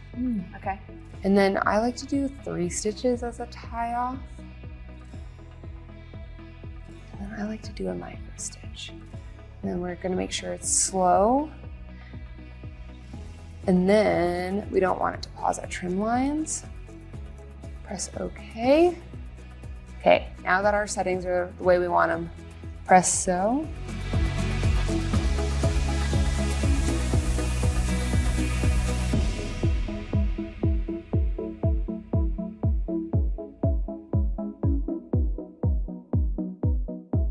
Let's take a look at Ben. Oh my goodness, he's so cute. Adorable. I love him. You gotta now pick a pantograph to fill in the background with. So we're gonna check out the design store, which has over 1,000 designs, which is crazy.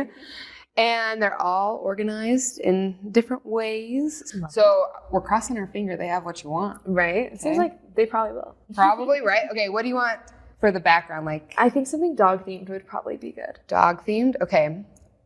What's cool about the design store is it makes it easy to search. So we can go animals, and then I'm just gonna unclick everything until we find dog. Ooh. So cute. Okay, so we got a couple, and then I just wanna make sure they're all continuous because we want an edge to edge. Okay, so we got 3 options. Oh, those are all so cute. I know. Okay, which one are you thinking? I think the tracks. The track ones? Okay. Let's do it. So we've claimed it. We own it. So now I can go to my designs, and it should be there. Okay, we got dog tracks. Let's download it. Want the QLI file. Perfect. Okay, now we got this. And now we can go upload it. Okay, do you remember how to find the pattern when we upload them? Go to select pattern. Let's see. And then New drive. see. Quilter. Users. Yeah, Oh, and then just Quilter. Perfect. Mouse. Then dog tracks. Sweet. Perfect. Cute. Okay, this is 12.5 by 12.5, but I'm just gonna say 13 by 13, just in case. And then let's size this pattern down a whole lot. We can add some spaces in between. That looks good. Like that? Yeah, I think that looks awesome. And then we're gonna do place as a single pattern. So I'm gonna have you press that. Perfect. So now what you're gonna do is you're gonna come to all 4 corners, kind of like you did the fin one. Mm-hmm. And you wanna be a little bit off the pattern. Okay. So that it stitches everywhere. And then you're just gonna press the corner. Okay, now move that to the next corner. And you want it a little bit off. Is that good? Like, maybe like right there. Yeah. Perfect. And this one we're stretching. Perfect. And then all the way around. Perfect.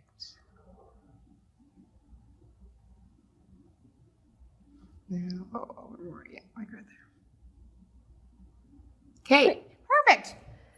We're gonna go to quilt this guy out. We're gonna press quilt. How are we keeping Finn out? I'll show you. So now we're gonna quilt it, except we want Finn to be out, right? So if we go to plugins, we have this fun thing called pattern eclipse, and it's part of the gold card. So it's a gold card feature. And with pattern eclipse, you can keep out certain things. So where it says add, I'm gonna go around the corners. So if I go right here, I say add a point. I like to do one in the middle just in case it's not a perfectly straight line, because you know when you quilt, fabric stretches.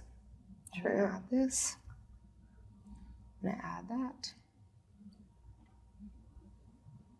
And these are called little nodes. I'm just adding a node. Perfect. And then just in case it's not perfect, I'm just gonna add another one. Okay, perfect. There we go. And then what we can do is we can say keep in or keep out. And we want this one to keep out, so we're gonna press apply. Okay, so that's how it's gonna look. How do you feel about that? Good. Good? Yeah. Okay, you can press OK. Then we're gonna go and sew it. And now we can just let it stitch out. Yay! How fun is that? I'm excited. So this will just take a while to stitch out, and we'll come back when it's finished. Natalie, oh my goodness, I think that the red color that you picked is absolutely perfect. Right? I know. Desert tan for the win. Right? Okay, now you have a beautiful piece for your cubicle. We just gotta cut it out and bind it, and we'll do that later. I had so much fun. I've never done anything like this before. So putting my dog on a quilt block with picture stitcher, picking a cute little pantograph from the design store, super good time. I loved it. It's so cute. Feel free to try it out. Tag us on Instagram. We'd love to repost you. Show us what you make, and let's see what's happening up next at Fall Festival. See ya!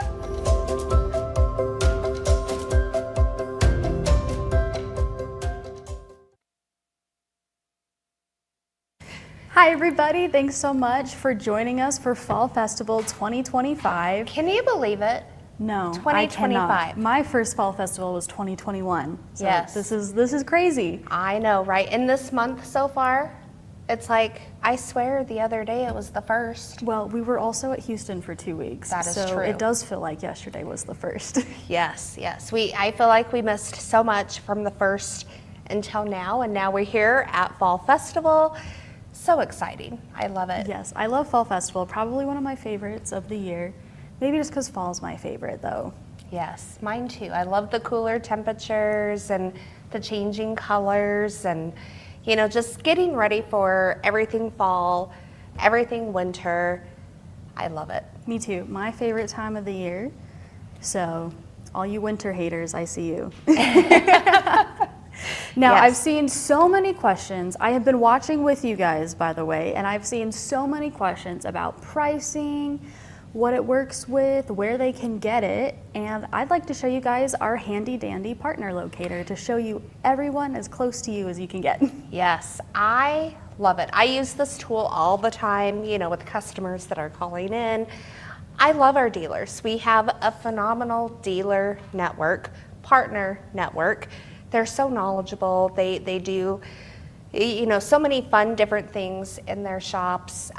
They can help you with all of our products, and it's pretty cool. I love it. And we've got a super easy way for you guys to find them. So we're gonna go to graceframe.com, which is our website. We're gonna hover over resources, and then under dealers, there's something that says dealer locator. That's what we want. Yes, yes. Look at all those dots.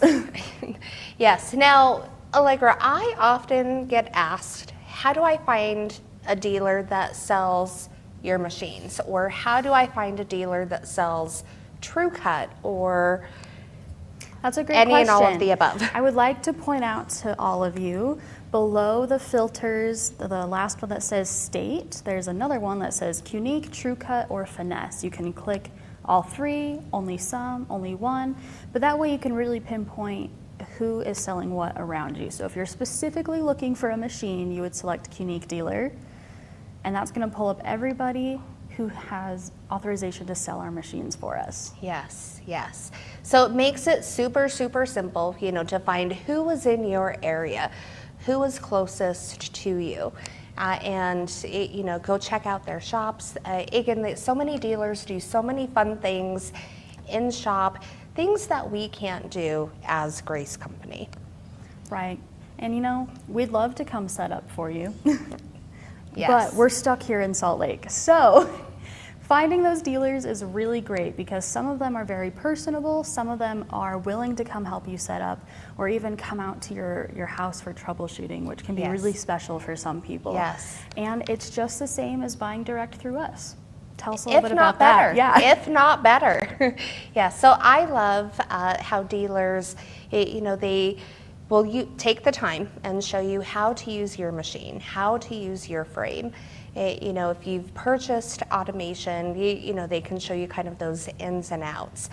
I love that so many dealers offer classes.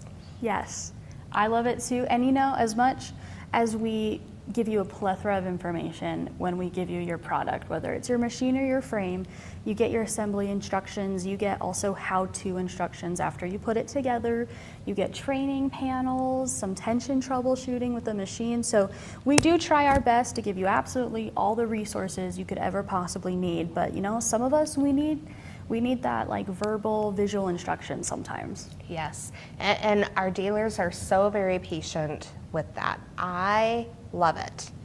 So I know this month, during Fall Festival, during October, we have some amazing sales. Not only do we have these sales, they're passed on to our local partners that are close to you. Absolutely. So all of this that you're seeing here, I'm going to make you guys wait a little bit longer for the actual prices and I'll let you simmer in anticipation before we get there. Yes. But anything and everything you see during our digital events is also available through all of our dealers as well. Yes, and that's, I really think that's what makes it amazing. It just, our dealers are a true extension of what we are here at Grace Company. Yes. Yes, so I don't know about you, Allegra. What are some of your wish list items for this year? My wish list items. Okay, let's see. If I'm going all out, like if I were to pick my perfect system, it would probably be an Evolution 8, 10, or 12. I don't really do big stuff. Well, maybe like 8's okay. What about the hoop? I like the hoop. I love the hoop. I do too. But It fits in my I'm space. getting there. See, there's dream list and then there's what I can do list. They're dream and practical. Yes, Can you dream merge list, them though? Big, big, big. Practical list, personally, for my home, I mean, you've seen my home, it's very small. It is. It Very is. small. So even the cutie for me is a little too big for my space. So practically, a table with the cutie and the QMX FD, because I do have the Rebel at home. So I already have a third of what I need. Yes, yes. So I want to know, let's pass that question on to our audience. What are some of your wish list items? They can be small, they can be big, they can be those perfect stocking stuffers, they can be something that will fit perfectly in your sewing room for bigger projects. But what are your wish list items? Let's hear it. Okay, also, this isn't practical. This is a need. Olive TrueCut. Oh, yes, Yes. without a doubt. And finesse thread. And finesse thread. Yes, yes. I love the new colors. You know, the quality of the thread, it's so amazing. Yes. I thought it was good before. It was a little linty, but I love the new finesse classic thread. Me too. And I love all the colors that we've added as well. Yes. All right, so Greta, her wish list item is the Little Rebel. I'm seeing channel locks, I'm seeing automation. Lindy would love to automate, would love an automated setup. Me too. Me too. Yes. 19X Elite with QCT Gold Card, QMX, more True Cut rulers. I'm seeing the full line of finesse thread on there. I like how you think. Yes, it's like I can find a project for every color. Yes, and honestly, all of the colors are so wonderful. And I love that we have such a wide spectrum that it leaves me holding 2 different colors, kind of going, Which one? Which one? But you know, they're all perfect. I love yes. them all. And the variegated colors, oh my gosh. Oh my gosh. So love those. Well, let's, I've been told we have some time. So if you have any questions, send them in because we can answer them for you now. But let's highlight, I think, some of these wish list items. So we did see channel locks. What would we want channel locks for? You know, I cannot stitch a straight line for the life of me. Neither can I. If my life depended on it, I would not be able to do it. Channel locks make that easy and make it happen. So I love that about the channel locks. Yes, and there's one for the bottom carriage and the top carriage or your unique machine. So whether we're stopping the side to side motion or the front to back, that way we can get those straight lines in both directions. Yes, yes, I love that. So I see a ruler base. What would you need a ruler base for? Oh my gosh, I have a lot of fun practicing ruler work. We have some Leah Day ruler templates that you can choose from as well, which we'll get here, part of our stocking stuffer sale coming up. So, super fun. I haven't tried ruler work. It's a fun technique to get your hands on and just learn about as well. And if you're new to quilting like I am, don't press too hard on the ruler base or you will trap your machine. That is true. Between the fabric and the ruler base. That is true. I haven't done it. I've seen it happen. So yeah, just be careful. Kay. All right. So Kay has quilted for over 10 years with no automation. Now she's finishing more quilts than ever since she bought her new machine and automation. She's quilting over 1 quilt a month. That's amazing. That's impressive, and I'm so glad that we can help you with your quilting journey as well. I bet you're an amazing free motion quilter, but I bet automation is really nice. Yes, yes. Now, speaking of automation, we're gonna get into a little bit of pricing now. I love this month's sale. This is the best price of the year. It's the best price that I've seen in a long time. Tell us what's so special about the automation sale this month. Our automation sale is it 20? 25. 25% off. I almost told you guys 20. It's a good thing Melinda jumped in there. You guys get an extra 5%. Yes, that 25% off. It makes such a big difference. It does. So if you've been on the fence, if you've been thinking about automation, I would say now is the time. Whether it's direct with us, whether it's with an authorized dealer, there's different ways of purchasing, yes, cash, credit card, those options, those traditional options are always there. But I know so many of our dealers offer financing options as well. So best price of the year. Regardless of if you need financing or whatever payment method that works best for you and your budget, 25% off is huge. It is huge. And, holiday season is right around the corner, so this is the perfect time to get the automation or the automation upgrade from Pro to Pro, from Plus or from Edge to Edge, or maybe even get that gold card, which it's not on sale, I've heard. But right. So gold card. It's a great time for the holiday season. Yes, gold card isn't part of that 25% off, but all the other tiers, they are, which is phenomenal. We did get to see an amazing feature that gold offers, which was a clips with Jenna and Natalie, I believe. Yes. And I think it's amazing that you can program it to do that and just avoid a section. So if you have Pro and you're thinking about gold, stay tuned, because I know today is all about QCT. Yes, yes. So I see a question, can I order and get automation from Grace Company? Absolutely, yes. So again, whether you're ordering your products direct through Grace Company or with an authorized dealer, lots of options to help accommodate your purchase, whether it, again, with us or with your dealer. Yes. Now, let's talk about stocking stuffers and what is and what is not a stocking stuffer. I want to ask, what is the absolute worst thing you've ever gotten in your stocking? The absolute worst thing. Probably cinnamon bears.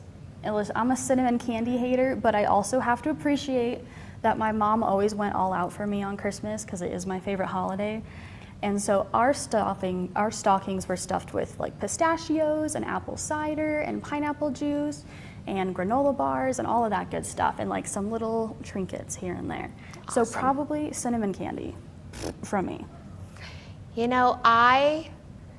I'm not a hater of cinnamon candy. I'm a hater of the pine cone smell when you walk into stores and it just overpowers you. But what about the cinnamon pine cone smell? Is that okay? That's it. No, that is it. I love that smell. I cannot stand that smell. My senses are like, oh, get me out of here. But I would have to say probably my absolute worst stocking stuffer item was a used gift card. A used gift card? A used gift card.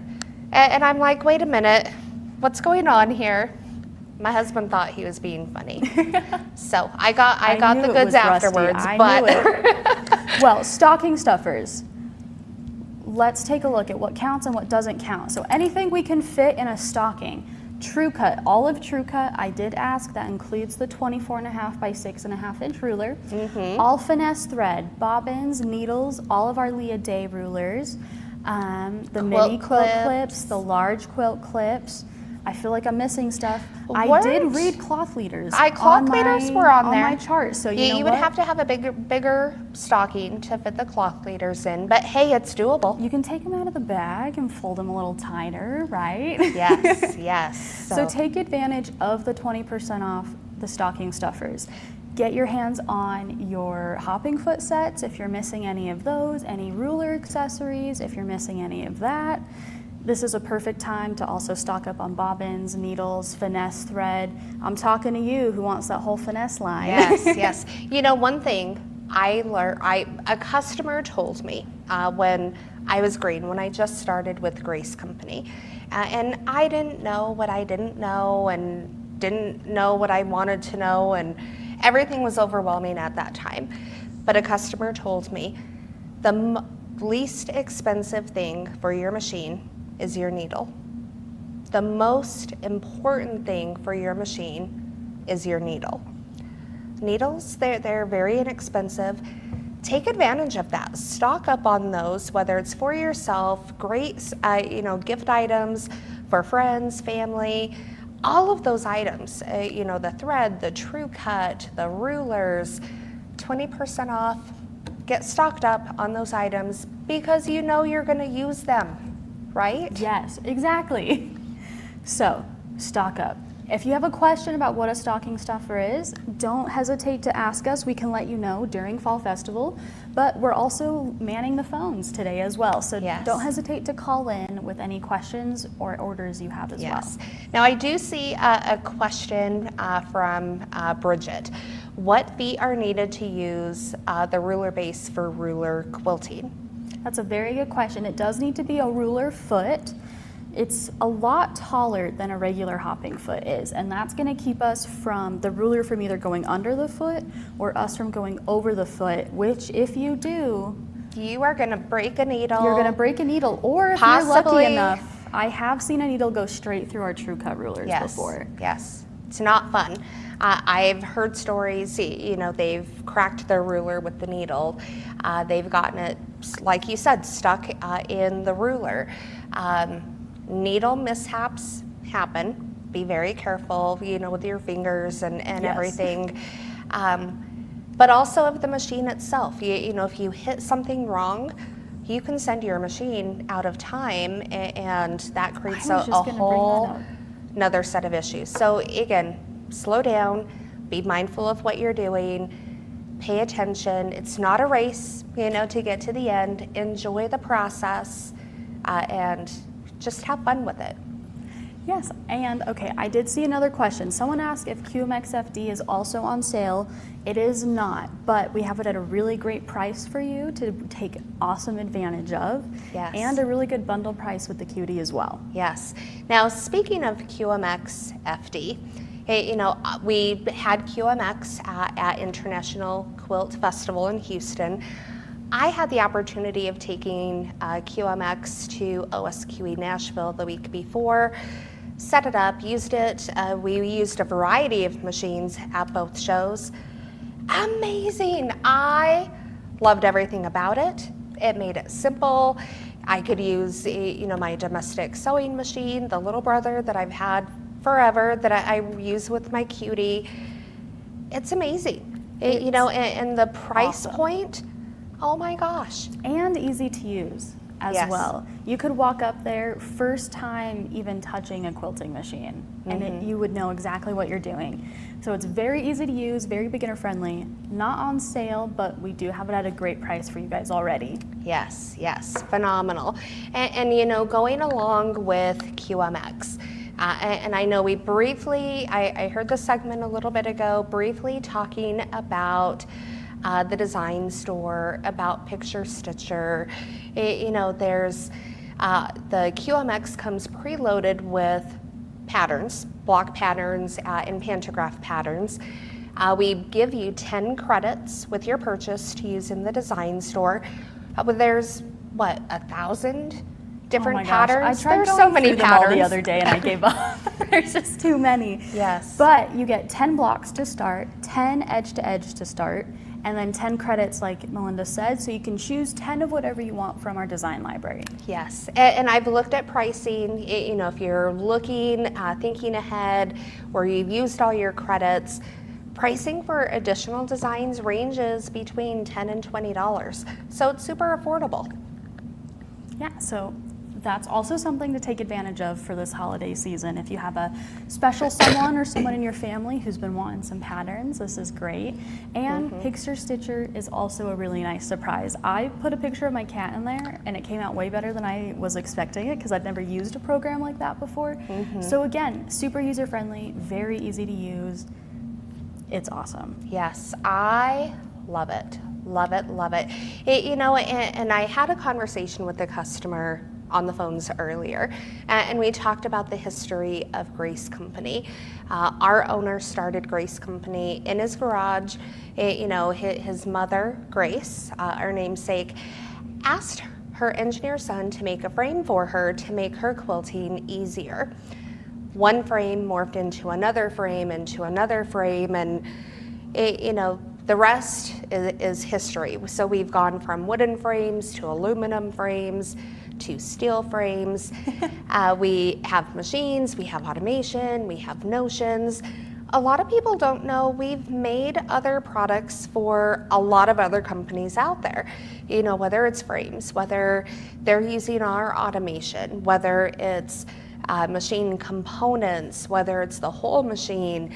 You know, we've been in the industry as a whole for over 50 years. We've, you know, had our play in lots of different buckets.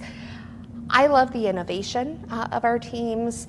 You know, we've had some glimpses of upcoming things, which we can't talk about and won't, but it's amazing. You know, it's like being on this forefront from our perspective.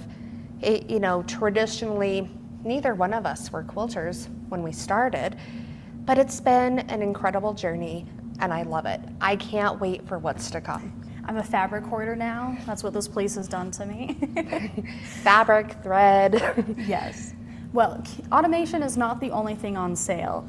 And so I do want to make sure we tell you everything that's on sale before we have to move on to our next section. And we will do our giveaway, our midday giveaway, before we leave you guys to more QCT learning. Yes. So let's talk about the next portion of our sale. So we covered automation. We covered stocking stuffers. We went over the pricing for QMX. Let's talk about machine and frame bundles. Yes. So those of you out there with the little Rebel on your wish list or the little Rebel and a frame on your wish list, the Rebel with the Cutie Breeze is $3,199. Compared to $4,500 MSRP, that savings is huge. It's huge. Yes. And look at the next one, $3,699 with the Q-Zone hoop and or, with the Queen as well. And those are around $5,300 and $5,700. For between starting at $3,199 up to $3,699, those savings are phenomenal. They're phenomenal. Next up, we have our 16X. I love the Unique series of machines because almost every machine is interchangeable and works with almost all of our frames. And I think that the best thing is we have those free frame options. Yes, and a great way to think about it, which someone once told me, is like, oh, you're like a la carte, and we are. So no matter what your budget is, what space you have available, we can mix and match, like Melinda said, almost all of our machines and frames to fit your budget and space. So the 16X, so the 16s are my favorite series, so I'm gonna hype these up. All right. They're easy to use, easy to maintain, and they're not very industrial looking, which makes people feel a little bit better about them sometimes, especially if you're new to quilting. So the free frame options for the 16X are the Cutie Breeze, the Q-Zone hoop, and the Q-Zone Queen. And for any of those bundles with the 16X, it's only $4,349. That's amazing. To be able to set yourself up for success, regardless as to where you are in your quilting journey. I will say time and time and time again, it doesn't matter what you do, whether it's quilting, whether it's hiking, whether it's gardening, whether it's cooking, be prepared with the right tools for what you're doing. And this provides it at an affordable price. It does. Next in our machine series is the 16X Elite, which is my personal favorite machine because it's the Elite version of the 16 series. So, 16 already has me there. But the X Elite, all of those machines have those 7-inch displays on them, which include built-in help guides, a bobbin estimator, as well as just a very nice big touchscreen that you can see and you never have to feel like you're glaring at. Right. One thing a lot of customers will ask, what's the biggest difference between the X and the X Elite? Is it just the screen? And Allegra did a great job of pointing out, some of those differences. So go ahead, let's round out what those differences are. And I'll make it quick so you get all the sales, don't worry guys. But the biggest 3 differences, or the only 3 differences between the X and the X Elite machines, this goes for the 16s and the 19s, is 1, their color. Yes. The X's are navy blue, the X Elites are gray, so there's a nice hint for you. 2 is the screen size and what that screen has built into it. And then 3rd is their stitches per minute. Yes. So the X Elites run a little bit faster than the X's do, but that doesn't mean you can outstitch them. Only in regulation mode. You can go way faster than that if you want. You're not gonna hurt the machine. It just can't keep up with you. Right. And I often, kind of describe that as the cruise control in your car. If you're cruising down the highway at 75 miles per hour and you're going straight and you're just on cruise control, if and when you get to that curve in the road, you have to slow down.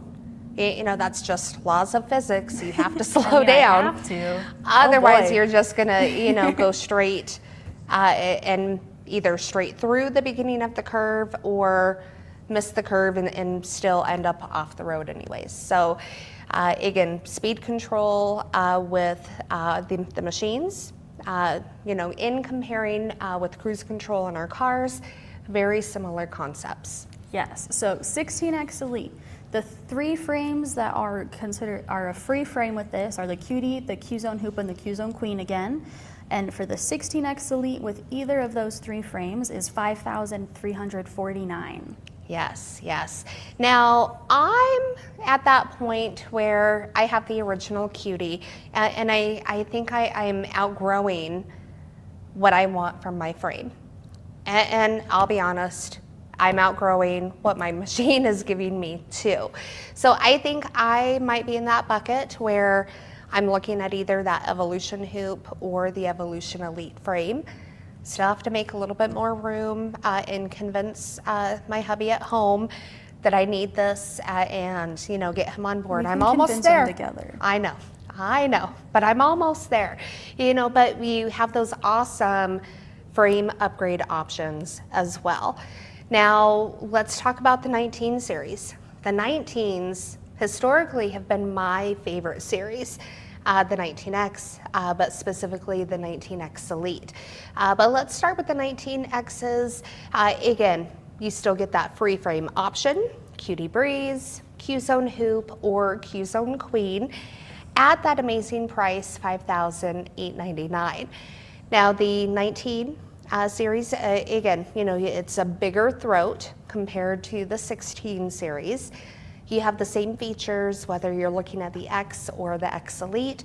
So again, as Allegra mentioned, same features across the board. It doesn't matter, you know, which machines, same features. You will be looking at a difference in the stitch modes. So again, phenomenal price points. Now we have the 19X Elites. And again, historically, this was my favorite machine. I felt comfortable with it. I didn't feel like the machine was too big for me to handle, or that it was taller than me, or it was heavy, or anything like that. It literally felt like an extension of myself as I was quilting along. I love the 19X, but I think I have a new love. Is it this next one? It is, but let's go over the pricing on the 19X Elite. So again, you have the free frame options, Cutie Breeze, Q-Zone Hoop, Q-Zone Queen, coming in at $7,499. And we're still under 10,000, guys. Can you believe that? What? Right. I see and hear from customers all the time. Why are other machines so much more expensive? You know, I have to tell them I don't know. Yeah, exactly. I don't know. We have the same features, the same quality. We even make some products for some of these other companies as well. And I will always tell people we are the least expensive quilting company in the industry for the quality that you get. And I really pride ourselves on that a lot. And I think it's something that we should be proud of as well. Yes. So yes. I did see a question. So after this next machine pricing, we're gonna go over QCT again because someone was asking again.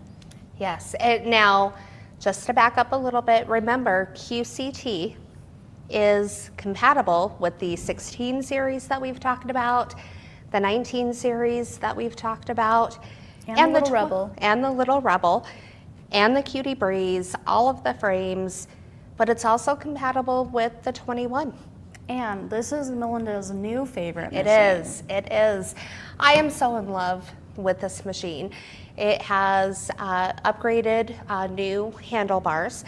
They're still ergonomical, they're adjustable, you can rotate, the handles telescope, but the grip is more comfortable. The handles, you can switch from right to left. It just is so comfortable, so nice, so easy to grip. Love the handles. Now, you guys will notice there's only 2 machines on here. And let's think back to earlier when we said you can mix and match most of our machines and frames. The 21 is the one exception. It only fits on the Evolution Hoop and the Evolution Elite frame because those 2 frames can extend up to, I think, 24 inches, I believe. Yes, yep, so they have a bigger reach forwards and backwards. But also, you know, if we're looking at the Q-Zone Queen frame, for instance, that frame and the Q-Zone Hoop and the Cutie, all 3 frames, do use a different carriage system. So the 21X Elite, again, it does only work on the Evolution series frames. It does work on some of our older frames, so if you have the Continuum, the original Continuum or the Continuum 2, you can still put the 21 on those frames. If you don't know though, you can call us and we'll tell you. Yes. All right, so back to the 21. What else is upgraded on the 21? I can't remember. All right, so if you would have asked me a week ago, I would know.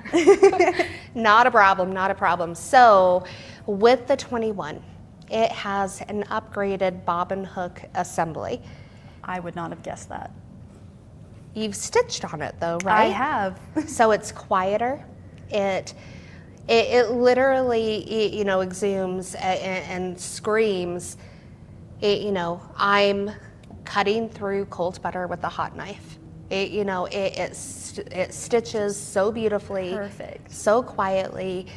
Minimal, if any, adjustments were needed out of the box. And that's not coming just from us. That's several people, whether they're dealers or customers, have come and told us that.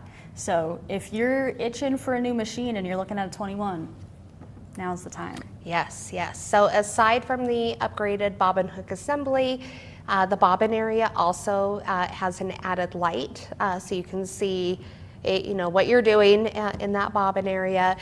Again, it still has the throat lights. All of our machines have the built-in bobbin winder, but I am going to tell you that bobbin hook assembly is phenomenal.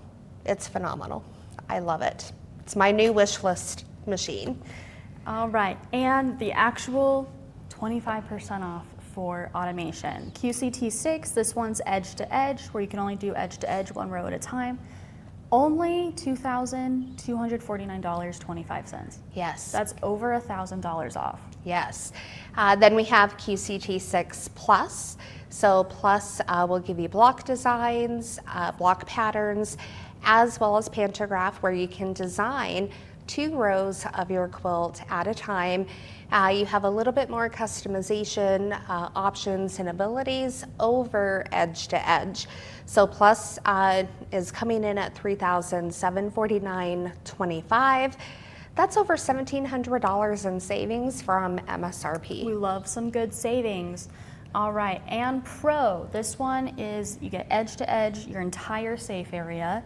You can draw and design your own patterns. You can tweak any patterns you've uploaded. You can record free motion as an automated pattern. Lots you can do in Pro. Yes. And that one is over $2,000 off at $5,249.25. Yes, these are phenomenal savings. And I love fret it. not. I have seen quite a few of you ask about the upgrades between the QCT tiers. So if you're going from 6 edge to edge to Plus, or Plus to Pro, that's just one tier upgrade.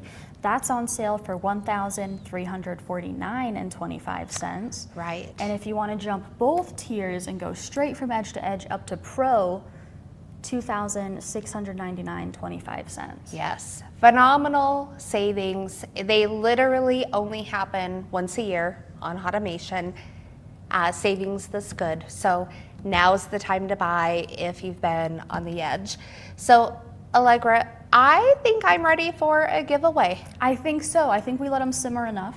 Yes. We'll finally do what I guess. I guess. All right, the midday pre-registered giveaway is for the 5-foot luminous light bar.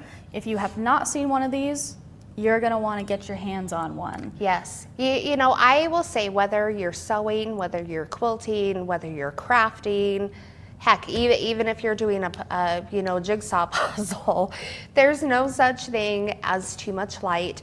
The light that these light bars provide, they're LED lights, they're a bright white light. The difference is literally night and day. It really is. How much light these lights provide, and phenomenal. There's no such thing as too much light. There's not with these. Yes. So let's get a drum roll for our lucky giveaway winner. Woo! Chris Martinelli, congratulations. Woo! Congratulations. You are gonna love it. I have already reached out to the first giveaway winner, the first one. So if you are unsure who Allegra@graceframe.com is, that's me. And so Chris, look out for my email, and I will be emailing you as well, so I can get your shipping information, so we can get this grand prize right out to you. Yes, yes. I love it. Head on over to our website, browse, take a list of your wish list items, use the dealer locator, find a dealer in your area. I love supporting local businesses. But we're also here to help if you don't have anybody in your area as well. Yes. Well, thank you everyone for joining us for our midday live, and buckle your seatbelts because you guys are going to learn about borders and corners next. Yes. Thanks everybody. Bye.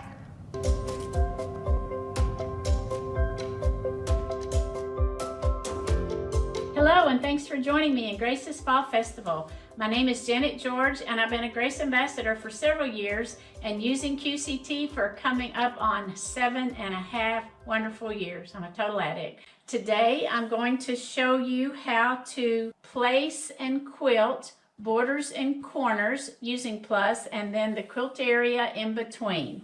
I'm going to first, before loading, mark the margins that I'll need to place correctly. So from this raw edge is 1/2 inch, and I'm literally just drawing a line. This is a blue marker that will come out with water. I'm doing a 1/4 inch from this seam, so my border pattern will fit between here. And then I'm doing a 1/4 inch from this seam because I don't want to stitch right to that seam line. And then I'll be able to take that out. One thing that you must do before you load your quilt top is take some measurements. You probably need to take several measurements. You want the average if they're not all the same. And what you're doing is you're going to measure from seam to seam, and then whatever allowance you're using for the margin that you're going to stitch to. In this case, we set 1/4 inch on either side. So I'm going to take this measurement and take 1/2 inch away. And I'm going to do the same thing with this and do it in several different places. And then if you need to take an average, do. And what I like to do is just draw a little picture. So I know that in between the margins, I have 37.4, so that will be my total width, and 39.25 is my height, which you won't be able to enter that with plus, but you'll need that measurement in order to figure out the best pattern height. So the quilt is now loaded, and when you are using plus, you need to do as good a job as you can to load this straight. If you have to force it straight with pins, do it. And if you have channel locks, use them. Because you don't have the cool tools that the gold borders and corners does to follow along with how wavy your border is. It's on you to load as straight as you can. So that's what I have done. And I had basted down my batting and then lined my quilt top up with that line and then basted my quilt top down. So I feel really good about how straight this top border is. Now we're ready to get started. I need to get into QCT 6 Plus. I'm going to tap Try Other Product Tiers, tap on Plus. So now we're ready to go. To stitch the corners, we'll be using Select and Sew. So tap on that. And I have to choose a pattern. So this is the corner pattern I want. It is the astronaut corner. You'll need to have 1 point corner selected, and to do that you can tap on all, 1 point, and then corner. The next thing I need to do is to draw lines reflecting those blue lines that I made onto the screen so that I will know when I place stuff where it's going to stitch without having to do a lot of tracing. I'm going to tap on plugins and marking tool. I automatically have one. I've got my needle directly over the line, and I want to go down far enough to catch this little astronaut, but I don't have to go way down. So it is on add. And you want to be very accurate with your where you do your corner.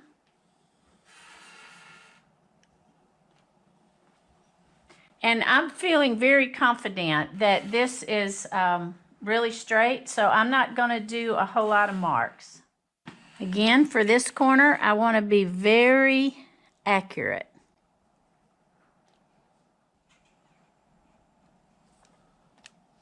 Okay, now I'm going to say add marking and number 2, enter. and I'll be tracking along this blue line, which was 1/4 inch from the seam.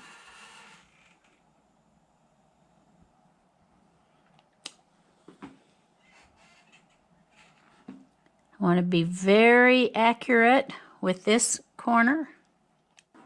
And I feel pretty confident about this, so I don't feel like I need to make a whole lot of marks. And again, I want to be very accurate with this corner. Okay, so now that we have our lines drawn, we're able to place our corner and see how well it's going to fit, because we're probably going to need to adjust its size. So I'm going to get my needle back over that top left corner there, and I'm going to tap on that gray node. And then you can see the little astronaut feet are sticking underneath that brown line, meaning they would stitch into that margin there, and we don't want that. I'm going to tap on placements because we're still in marking tool, so I'm tapping on placements. And the lock is locked, so it doesn't matter if I tap on these icons or those.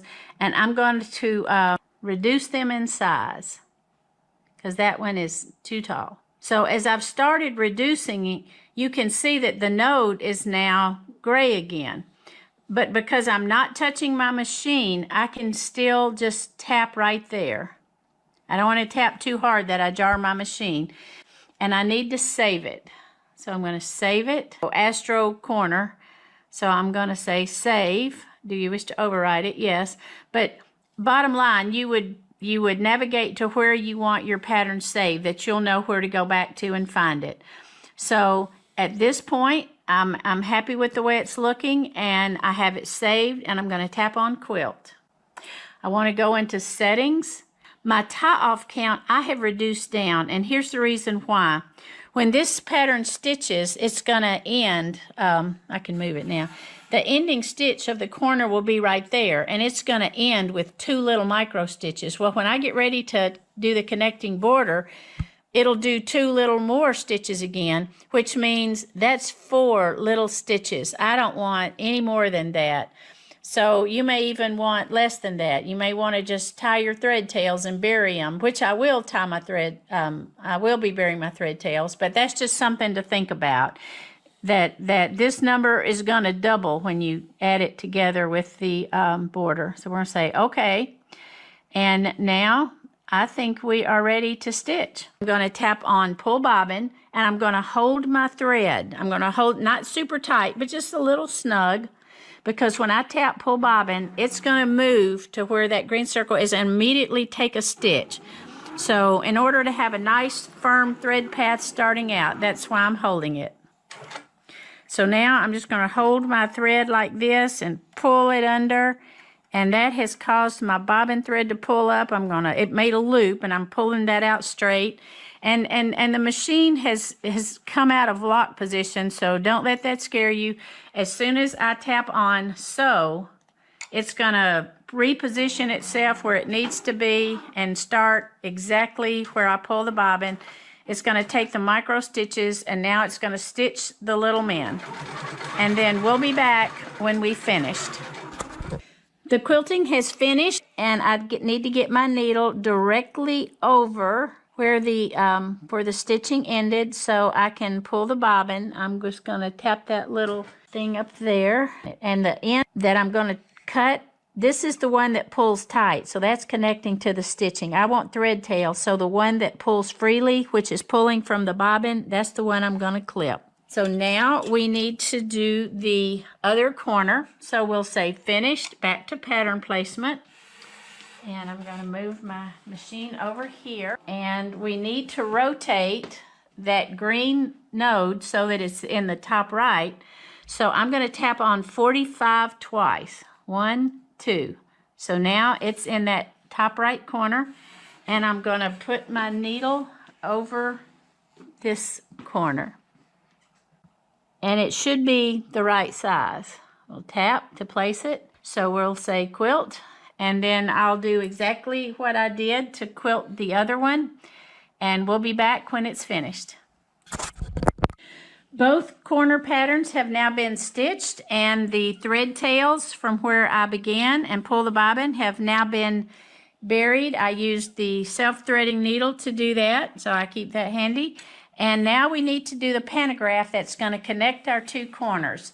So we're going to go into pantograph, and we will go ahead and get our total width and total height. So I'm going to tap on the yellow ruler, and I want to measure from where the stitching ended from the top left corner, and you want to be really accurate. If you've got a needle jog, this is a great time to use it, and the reason is because if you can jog your needle exactly down, perfect, then your machine isn't going to move any on you. You just got to remember to tap it back up before you move it again. And now we're going to go down to the other stitch. This was where this stitching began for the top right. And again, I'm going to try and get my needle as close as I can. And I'm going to jog it down. That looks good. And I'm going to tap there and get my needle back up. And I'm going to apply measurement. So I tap there. So that 30 is now there. We need our height. We're going to go back into that ruler and just select the ruler by itself. And holding my my machine just as steady as I can, starting with that blue line right there. I'm going to tap there, and then gently and just pulling it exactly straight down. I'm getting my needle over that blue line and tap there, 3.823. So I'm just going to say the height is 3.8. Now we need to get our pattern, and it's the little astronaut open. And this looks terrible, so we need to come down here to this last bottom row of hearts. And we see one little guy. We need to know how many. So I'm going to start tapping on the plus of the patterns, and when I have enough that they're about to join, then that's the number I'm going to go with. 3, 4, 5, 6, 7. We're getting close. 8. I like this. They're almost joining. So now I'm going to tap on the top row, and I want that very first selection. So we have the top row, top choice. I like this. I need to save it. So I'm going to tap up there to save it. Enter. Save. So now we've got him saved. In order to stitch it out, we are going to place as a single pattern. Anytime you choose that, that means whatever you've got here will fit between your top rails. So place as a single pattern. And we need 2-point stretch. I'm going to tap on all, 2-point, and come down here and tap stretch. So now I'm going to move my needle over this ending stitch here. And again, this is another great time to use the needle jog if you have it. Okay, I like that, and I'm going to tap there, and because my needle is holding me in place, I don't have to worry that I've shifted. And we'll come down to the other beginning stitch of the top right corner, and again, I want to be super accurate, and I'll jog my needle down. Yep, I'm a little off.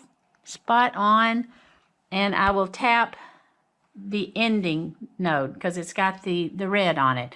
So now I need to get my needle back up, and I'm going to come over here. If I want to see how good a job I did, I can tap on this line up here and blow it up and just look. Did I do a good job staying within my lines? We're not looking at much deviation. Tap on fit. We're back in our screen, and we're ready to tap on quilt. And I will tap pull bobbin and then sew, and then we'll be back ready to stitch the inner part. All right, the corners are stitched and the connecting, and I'm really happy with how it looks. I've now advanced my quilt, and I have basted up the sides.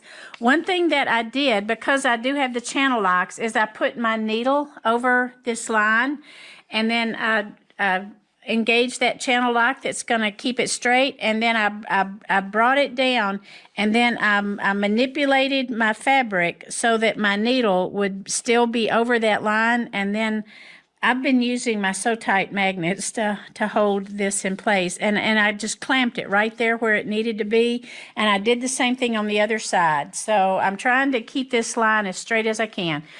I'm going to get you out of your comfort zone right now, and I want you to tap on Try Other Product Tiers and select Pro.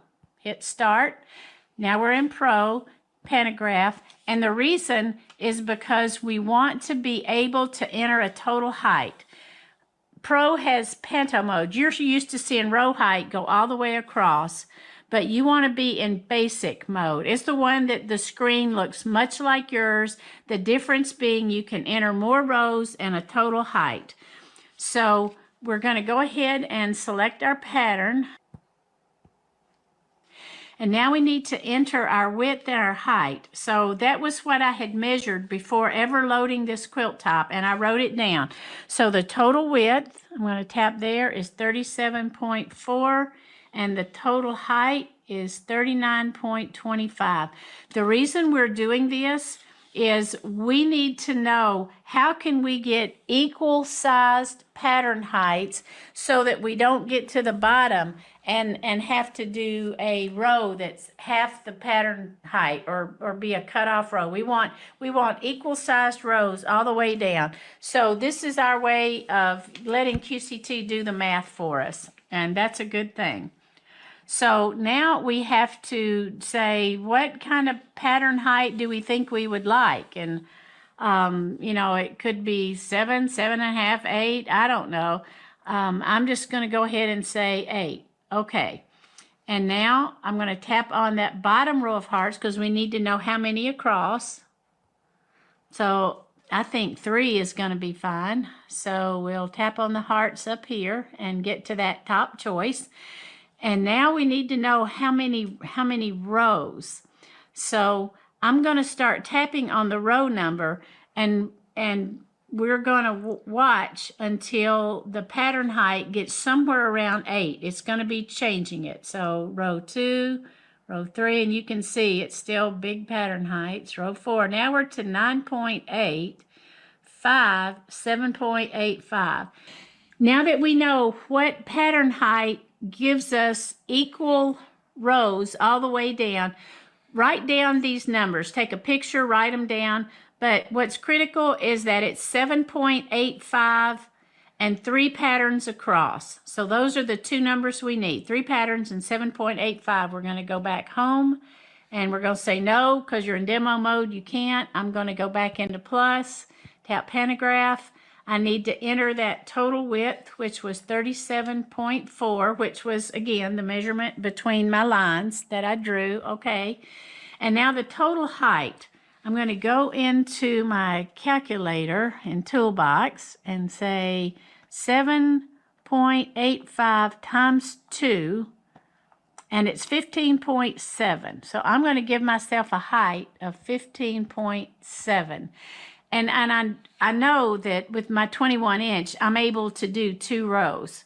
So I'm going to select my pattern, and we know that we wanted 7.85 for a pattern height, and that we needed 3 rows across, and I'm going to go ahead and increase to 2 rows because that's what the 15.7 is, 7.85 twice. So now I know that I'm going to be able to do this all the way down. So now we need to save it, enter, save, okay? And now we're going to say sew in zones, and I'm going to say yes, between borders, enter, save. And there's something we need to do. We need to go into plugins and marking tool because we need to get rid of those. So we are going to actually say remove all here. Remove all, yes. And now we've removed them and we're down to 1. Here's what we need to do. We need to track the needle along this blue line here. So I'm coming pretty far down and I'm going to say add.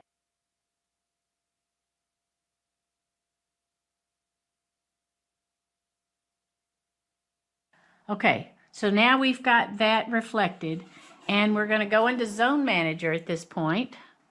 Right now, everything's shifted to the top left corner, And this is a toggle between 4-point and center, and we want 4-point placement.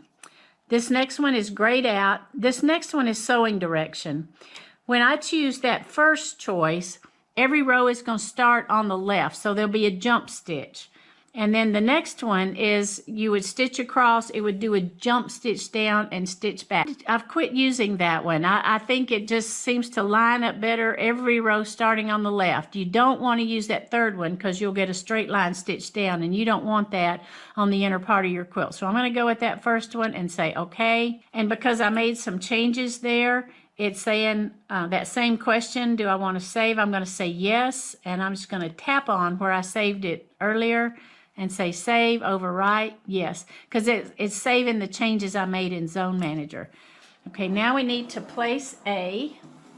So I'm going to come up here and get over that same dot that I did earlier, and I'm going to tap on A, and it's saying make sure you have a mark there. Okay. Now I'm going to go over here to B, and I don't want that lock width checked. So don't let that lock width be checked, because this lets me place B wherever I want it. And I want it placed in this top right corner. So again, be very picky and careful where your needle is over. And now I'm looking at how does it fit with the line, the marking tool line. Well, this looks great over here. I'm totally happy with that. But look over here. That's not so great. Leave that lock height check. Do not change that at all. And here's what we're going to do. We're going to come over here, and you can put your needle anywhere. You're not having to put it at any exact spot, and just tap on C. And look, I'm happy. It's going to totally conform to that side edge, even though it was out a little bit. I tried to adjust as best I could, but I couldn't get it exact. And now it's going to stitch great. So I'm happy with this. So I'm ready to put my needle near where that green circle is and pull my bobbin and hit sew. We'll be back when this is finished. The first zone has finished stitching, so I need to mark the zone.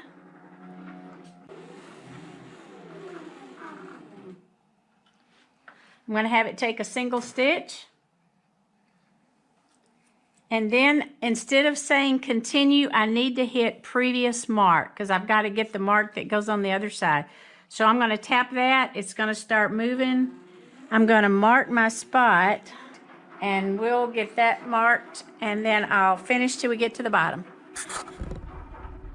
I finished the last zone, and now I only need to do one more row. So I've come back to the Panto screen. I'm going to change it to one row, and I need to change the total height to 7.85.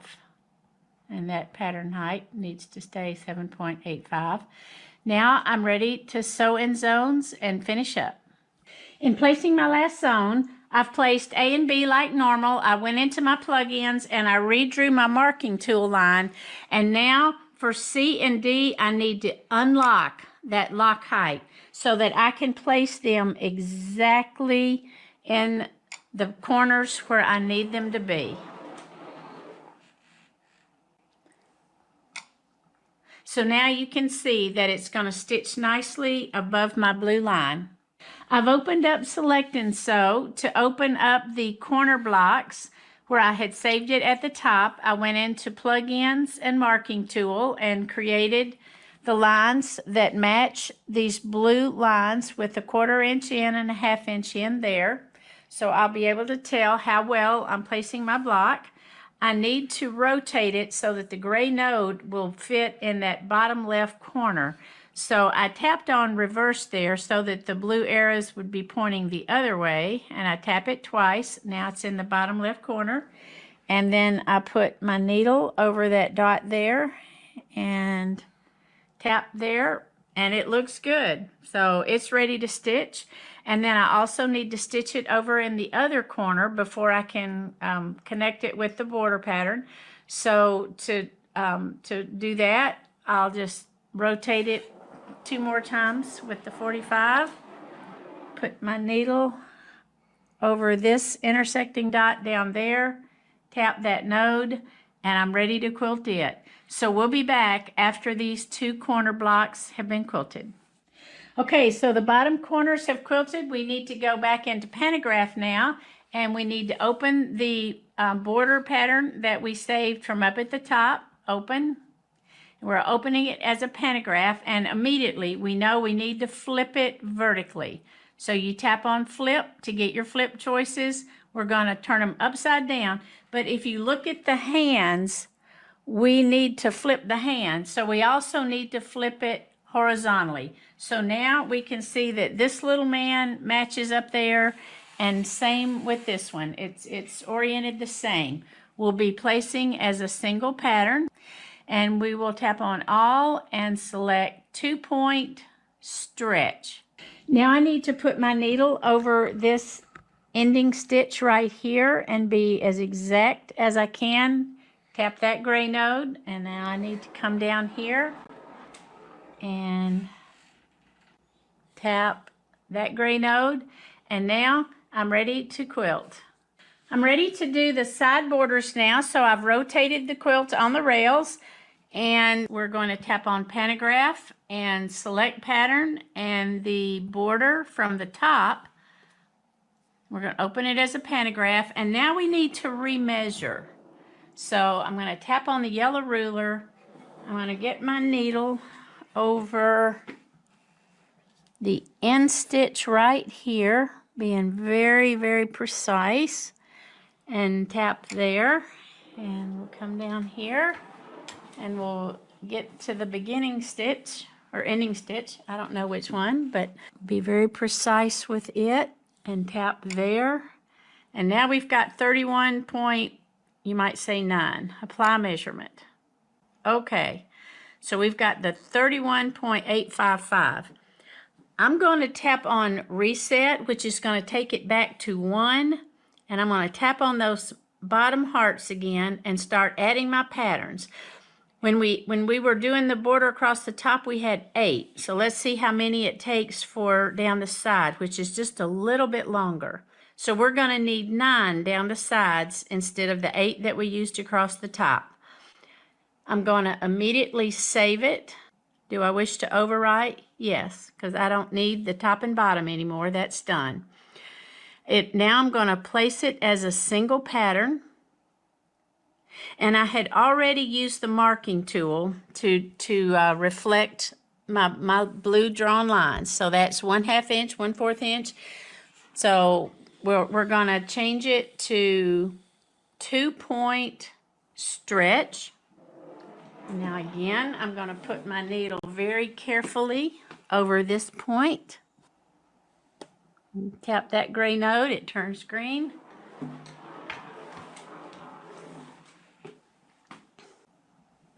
Tap that node, it turns green. So now we're ready to tap on quilt, pull bobbin and sew, and then after this is done, then I'll rotate the quilt on the rails again to do the other side, and then we'll show you the finished quilt. The quilt has now been finished and binding has been added, and I'm very happy with how it turned out. Is it perfect? No. But I'm happy because you erased the blue lines that were drawn, and it looks fine. It looks just fine. And the quilt was super easy to put together with fat quarters. So this made a great quilt to learn how to do this on, to learn how to quilt between the borders and do the borders and corners. And I have a PDF written that tells all the instructions on just how I made the quilt top and how I used QCT to quilt it, plus a few more tips. So if you're watching this live right now, then ask in the comments for the link, and a Grace employee will direct you where you can get that PDF. Or if you're watching this after this festival has ended, then you can go to the Grace website, Fall Festival, and you will find where the PDF is so that you can download it. So enjoy the rest of the festival, and happy fall, y'all.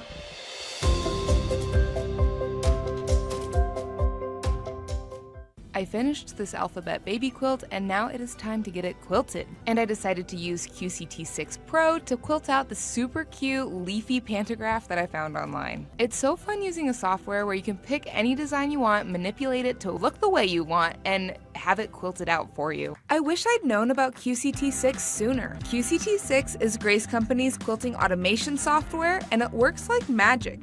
You get precise, accurate quilting, you get so many cute designs. If you get the base level tier, you get more than 100, but when you upgrade, you get even more. This automated quilting technology lets you choose your pattern from tons of adorable creative options, and then just press go and let your machine take care of the rest. Using QCT is a lot easier than you think. I start by entering my quilt's dimensions, then I chose my panto and made some adjustments until I was happy with what it looked like on the screen. And then I use these little nodes to tell my software where to quilt. So don't wait to get more projects finished with QCT6.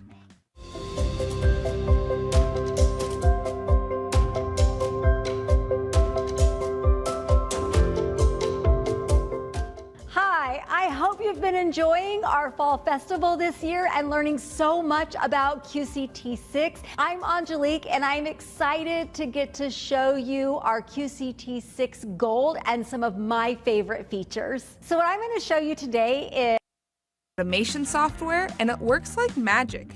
You get precise, accurate with that quarters. So this made a great quilt to learn how to do this on. I finished this alphabet baby quilt and now everything or just the ones that you want. They're fun, they're new, they're fresh, so be sure to check those out. What if you want to design your own patterns to quilt out? Well, all you need to do is access Pattern CAD in your QCT6 Gold. So today I'm going to show you some of the features that I used in Pattern CAD to create some of the designs that I'll be stitching out later today. But there is even more information on how to use Pattern CAD if you go to our YouTube channel and check out our previous series on QCT6 Pro. To access Pattern CAD on your home screen, you're going to click the Pattern CAD button and it's going to launch that, and you'll see a graph here. And a couple of the features that I'm going to focus on, because if you've watched any of my stuff before, I've kind of said I'm not a great artist when it comes to drawing. So I'm going to do some tracing. So one of the features that I really like is loading in an image to the background. So you're just going to go to background, you're going to load your image. And I'm going to use this bump file of this crab. Now I did use some software to help me draw this out. And now I'm basically just going to use this so I can trace it. So I might start by just kind of enlarging it a little bit, but I want to be able to see what it is that I'm doing. So I can fade my background so that I will much easier be able to see what it is that I'm drawing. When you are going to use Pattern CAD, you want to make sure that what you are creating is going to be a continuous line. If you do that, you're going to eliminate a lot of trim lines. If you don't, then you have to play with the optimization a little bit, trying to get there, or deal with the trim lines. So I'm going to click on the continuous lines. And because I have a lot of round shapes, I'm going to be using the spline and the arc to do my drawings. So I'm going to start with the arc. And for the first two, I definitely need to draw. And then once I've done that, I can highlight those two nodes, and that will give me access to the blue square so I can adjust my arc. If I switch to using the spline, then I have control over more than one section of this. So I can get different shapes. So like maybe I want that a little bit more pointed, or adjust just a section of it. I can just get closer to the shapes that I want. Once I have those two, all I have to do is just click the lines in the next places that I want to go and continue to adjust as desired. As soon as I'm ready to continue drawing, I will do that. If like this point I didn't quite get it where I wanted to, then the move feature, I can just move that one once I've selected it. I can choose to move them individually, or I can select them both and move them together when I'm on spline. When I'm on arc, I only get one of those nodes to adjust. So we're just going to continue to do this all the way around the design until we finish it up. So let me show you what it looks like when you're done. And basically this is what it will stitch out. We can take a quick look at it in Optimize so that you can see I was able to get this as one complete pattern. We can even watch it stitch out to get an idea of where it's going to go to complete those looks. And now I have my very own crab for the centerpiece of my quilt. Now it's time to get into some of the gold features that I'll be using. The first one we're going to use is the font stitcher. You'll find that underneath the gold access features, and you can just click on that. We're in simulation mode, so doesn't matter what my numbers are right now, so I'll just kind of get past that. But once you do, you'll get into your font stitcher screen that you see here. Now, this font maker or font stitcher is one of my favorites because it allows me to add that personalization to a quilt, such as names. In this case, I'll be using it for my sign, my astrology sign. And you do get a lot of ways to choose the fonts that are already in your system, or if you want new fonts, you just put those fonts into where Microsoft keeps fonts for things like Word and so on. So you can easily scroll through the different fonts that are here, but what if I want to see them all, or this is just a little time consuming? Then click on the name and it will bring up a whole bunch at one time. And then you can just kind of go through and look at them. One thing to keep in mind when you do decide to select a font is what it's going to be like to stitch. And then once I've selected that, I can type in my message. So right now I'll just type in hello, because I want to hello and welcome you to my segment. And this is basically what it's going to look like when it stitches out. When we're happy with what we have written out in our message, we can hit OK. We can do things like underlines, and it will stitch an underline for you, or maybe you want to strike out a message and put something else in. You can bold it or italicize it. So we'll hit OK, and it's just going to prompt you to save your design. So put in a name, hit enter and save wherever you want to save that. So it automatically then takes you to the placement screen, but we're going to move on to the next feature that I want to show you. And now I'm going to show you another one of my favorites, and that is the multi-pattern placement. So let's get started with that one. I'm going to focus first on my centerpiece to kind of show you how I used some of the fonts and so on. And we're going to do that by accessing our select and sew. And like always, when you are working in QCT, you do need to set your safe zone. So we're going to do that.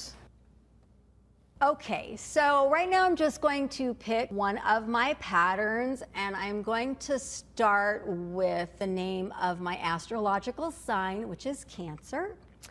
And before I place this, I just want to make it a little bit smaller so it's not distracting me. And in the toolbox, you're going to find the marking tool. I love the marking tool because it allows me to perfectly see on the screen where my block is, the size of my block, and helps me place all of the pieces that I want to place on there. I'm also going to use this to stitch in the ditch. So I'm going to be very careful in how I draw this one. So I'm going to just kind of move this along a little bit at a time. If I just want the shape, I'll just go the 4 points of the square. But since I do know that my piecing's a little bit wonky, I'm going to be very precise. So we have finished drawing out our block, so we know how we want to place this. I'd really like my astrological name to be right up against the edge here, so I can plan that. And as long as I can see my green lines inside of my drawn box, then I know it's going to stitch within that box. And then I can kind of guesstimate where I want this to be here. and come across on the other side. But I'm really just using the screen here where that line is to really see, does this look like it's matching up? Because I can kind of see, you know, do I look like I'm real rectangular? Is anything off a little bit? So now I'm going to go ahead and click on markings because I know for sure I want to draw that box. And then I'm going to click on the multi-pattern placement toggle. And I'm going to get this message that basically tells me I now have to use this. So I'm going to hit OK. And I'm going to be adding patterns. So I'm going to click the button that says pattern. And it's going to ask me, would you like to place this pattern again? Now, if I want to place this exact pattern again, then I'm going to click yes. If I want to pick something else, I can still click yes and I can still access the select pattern, or I can click no. What you don't want to do is click the X. If you click the X, you didn't make a choice and it's going to double stitch.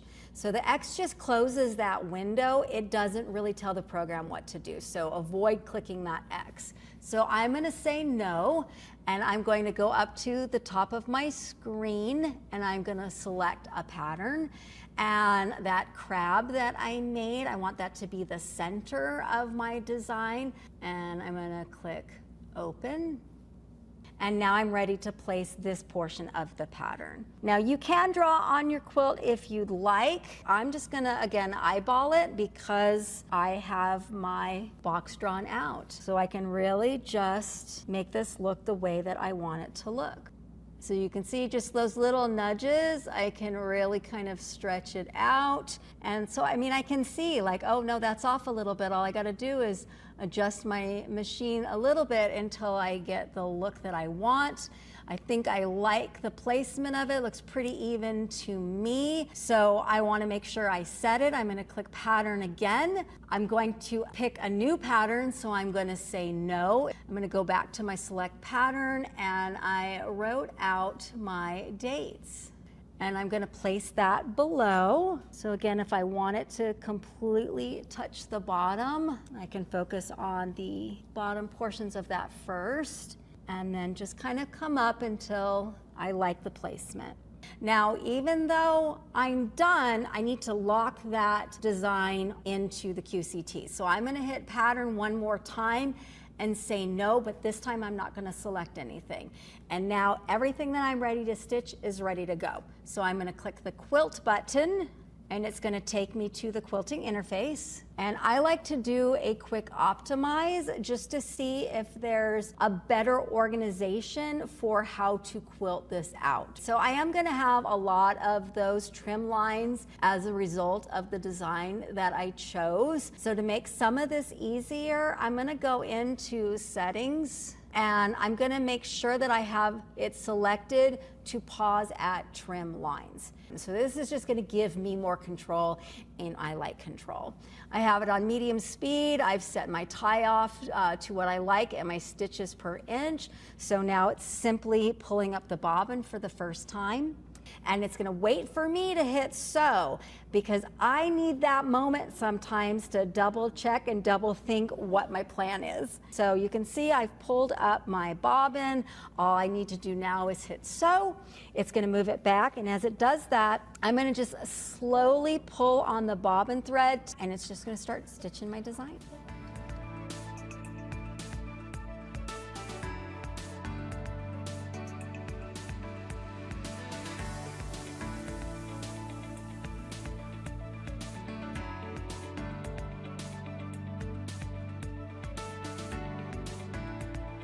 Right, so this next move is going to be a little bit longer. So what I'm going to do is I'm going to go ahead and fasten off, and to do that I'm going to click the toolbox and I'm going to click release carriage so that I have manual control. I'm going to pull up my bobbin so I can fasten it off, and then I'm going to tell it to move to the next place that it wants to start. It will re-engage the carriage and the automation, move to the new start point, and then I'll go through the process of pulling up my bobbin again.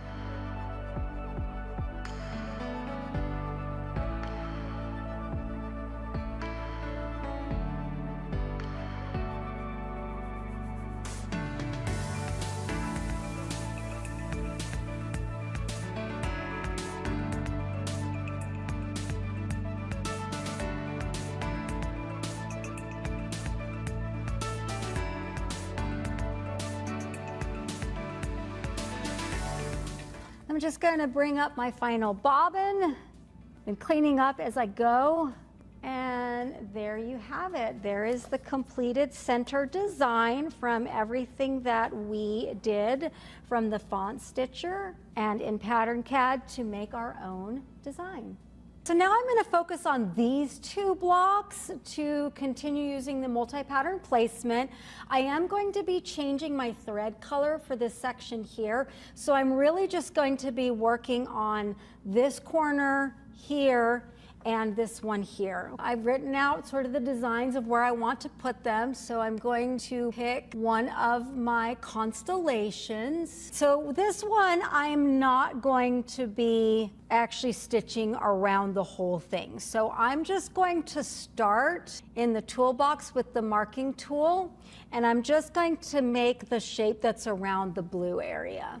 Right, so that's going to give me an idea of the area that I have to place my design. So I'm going to start up here in the corner and start sort of figuring out where I'd like this one to be, because I'm going to put a couple of constellations over here. I think I like that a lot. So I'm going to again continue with the multi-pattern placement, and I'm going to pick the other constellation that I want to put with this one, and we're going to place it as well. So this is one of the reasons I really like to draw out the shape of my block, because I can really play with how I want it to look. Because I've got sort of these odd shapes that I design based on the constellations. Some will have longer areas, some will be more compact, and so this allows me to kind of do that. I'm also going to add a couple of other elements to kind of fill in some of the areas that the constellation itself won't do. So I made myself a basic star. I think we'll try placing it about there. Maybe I want to rotate this one a little bit once I get it sort of where I want it. So I can go back to placements there, and I can just rotate it any direction that I want. There's another star that I really like, so I'm going to go grab that, this starburst one. So I'm going to select it, open that up, and I'm going to place this one over in this corner somewhere. All right, so I am going to go to the marking tools now, and I'm going to remove this selected marking tool because I want to now focus on what I'm going to put in this part of the block and in this part of the block. So we're going to make a new one, so I go to click Add Markings, and I'll just call it 1 as well, and then I can start adding those points. Because I'm moving so much, I'm going to add a second one since they are kind of separate triangles. And I'll just call it 2. You can call it whatever you want. I just wanted something quick and simple. All right, so now I have my spaces for continuing to add some patterns in. We're going to focus on this one here. So I am going to use some gold patterns that I downloaded for this one. I'm going to use this triangle one, and I'm going to place that in here. So I'm going to go back to placements, and since this is a triangle, I am going to select triangle. What I have is pretty much a right triangle, so that is the one that I want. So we're going to move this to the corner, and I'm going to set that point first. Then I'll move up towards the top here. I'll set that point to the bottom and set that point, and it looks like I'm pretty inside of that, and I'm going to add one of my glyphs, in this case the Leo, and I'm going to place this one in here. So I'm going to go back to 4 point for it and start placing this design where I would like it to go.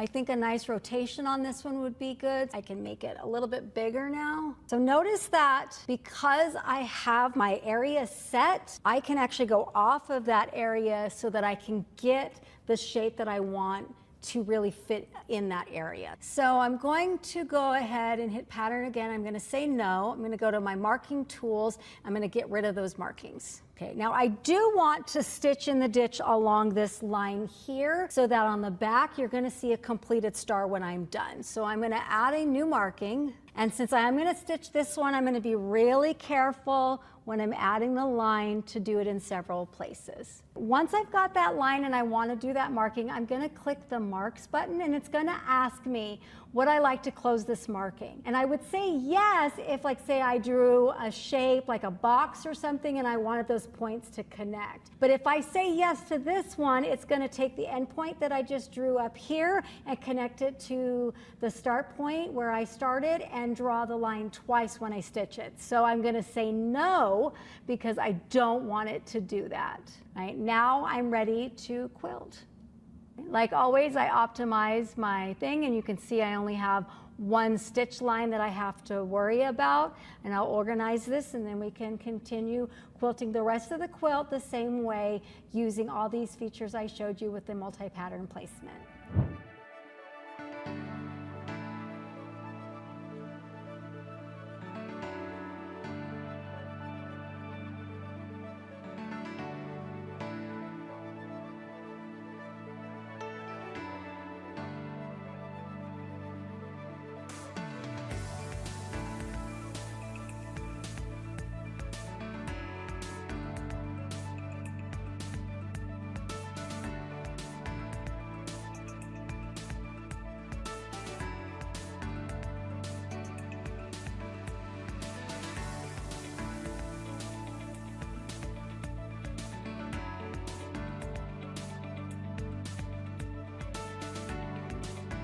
Now that we've finished quilting the center part of our quilt with all of our blocks, we're ready to do the outside. And so now I'm going to show you how you can customize your border with our gold feature borders and corners. And you can access that in your gold features. Click on borders and corners, and then you're going to get this screen here. We're just going to go in order as you see in the window on the left lower side, starting with the border style and placement.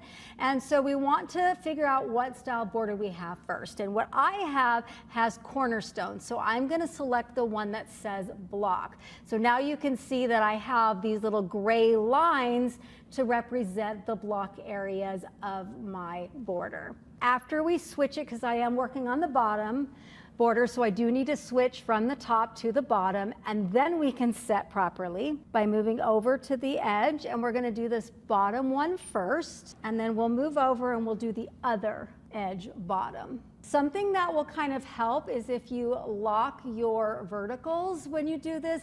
This will actually keep it from doing those wonky things, because those can kind of freak you out at first if you're like, my border doesn't look like that, but you're still setting up. So that's just gonna eliminate that for you. So then next, I'm gonna come back over to the left, and I'm going to do the outer up one, and then I can start doing my inside one. So I'm going to do this corner here, so that's gonna set that one for me.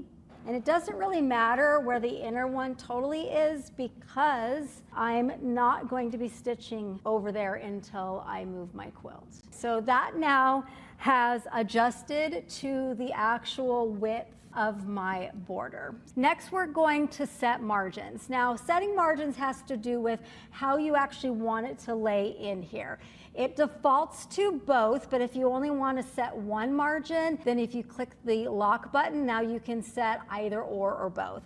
And so I only really want to worry about this outer margin because I'm going to put binding on this, right? My binding is going to be about 1/4 inch. So I'm going to set it to 0.375. That's going to give me that little bit of extra space when I do the trimming and when I put the border, so that my design will look complete. Next, I can get the pattern. So I'm going to start by selecting my corner pattern, and I have selected something in gold, and it's this star vine flower here. And so that's going to place those on both of the corners. I can also select a design for the center, and so I've decided to use that same one for the center. When I do that, it's going to warn me that it has the same name, just to be sure that I have in fact picked the one that I wanted. And so I'm going to do that. Then I'm going to select the filling of the rest of the border. and that's going to be this painless peels. So if you have it to autofill, it's going to best fill the space with what you have. Now your best patterns are going to be those that are already continuous, but you can use like block shapes as well if you don't mind cutting the trim lines. It just depends on what you want your borders to look like. So the next thing I can deal with is the orientation of my corners. So I can turn these if I would like, so I can flip them either direction and it's going to show how it's lining up here. So I kind of like how this one is lining up along the bottom one. I can adjust spacing if I want to as well, but this is then going to move this from the corner and I don't want that, so I'm going to leave that as is. I can do the same thing on the other side by moving it. So I can go into the flip patterns and do some more adjustments that I would like to do. I'm going to focus now on the main part of the border. So you'll see it set up for corner, and if you've selected a center one that's different, you'll have one for center and then you'll have one for the border. And so I want my heels to kind of flip-flop that extra line that's there. So I'm going to click on the every other on the vertical, and now you can see how that pattern has flipped itself a little bit. Edit pattern connections just gives you that little bit extra control. It will join patterns together automatically is what is selected there, and you can edit the gaps. Once I've done all of those things, I'm ready to go ahead and sew. Since I do want to change the color of thread that I'm using for my two squares, we're just going to focus on doing sew portion. So I'm going to click on the sew portion, and once you do that, you'll see that you have some choices. And I really want to do all of the center portion or the main part of my border. So I'm going to do the left, the middle, and the right border, and then I'm going to click sew. Once I'm in sew, I'm going to click optimize, and if I animate the stitching, it adds a little extra line that connects my pattern. So this is ready to go.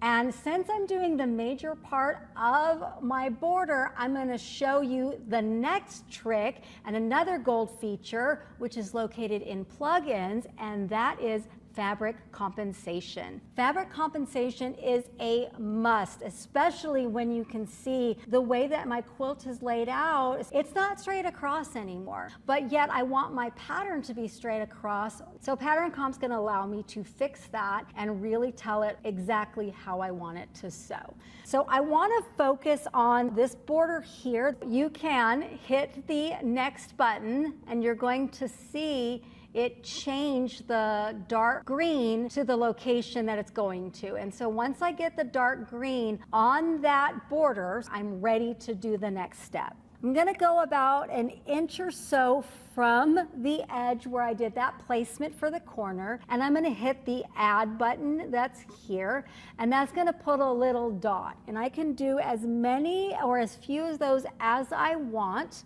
as I move along.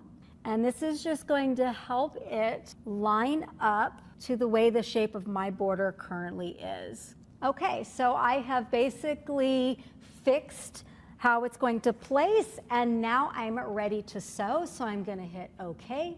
I'm going to go to the pull bobbin portion of my screen.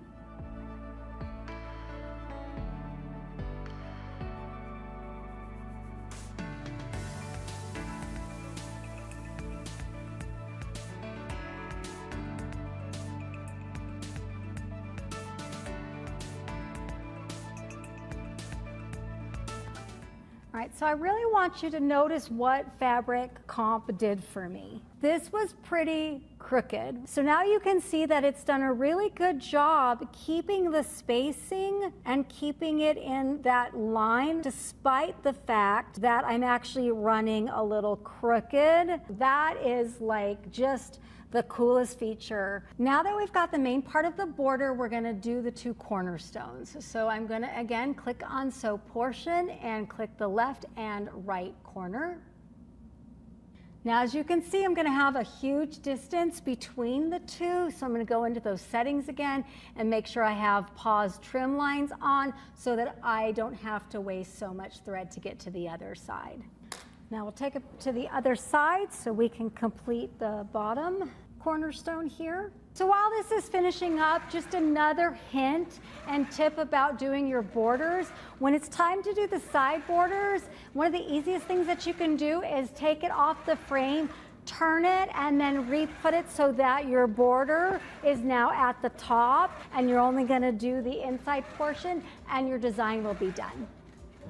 If you'd like some of the glyphs and the constellations that we did for the astrology quilt, check the comments so that you can get your free download. And stick around if you have any more questions about QCT 6 Pro or QCT 6 Gold and the features that I showed you today. Ask our presenters. Thanks for joining us.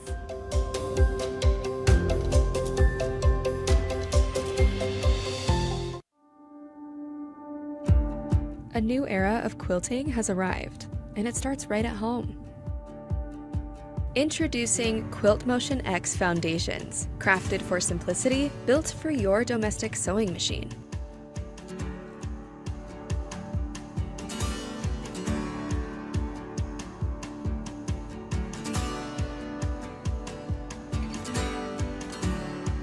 Experience perfect consistency.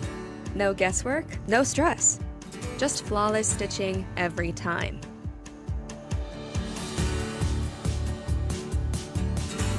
Let your creativity take center stage with beautiful automated results that bring your vision to life. QuiltMotion X foundations for domestic machines. Simplicity, consistency, beauty, all in your hands.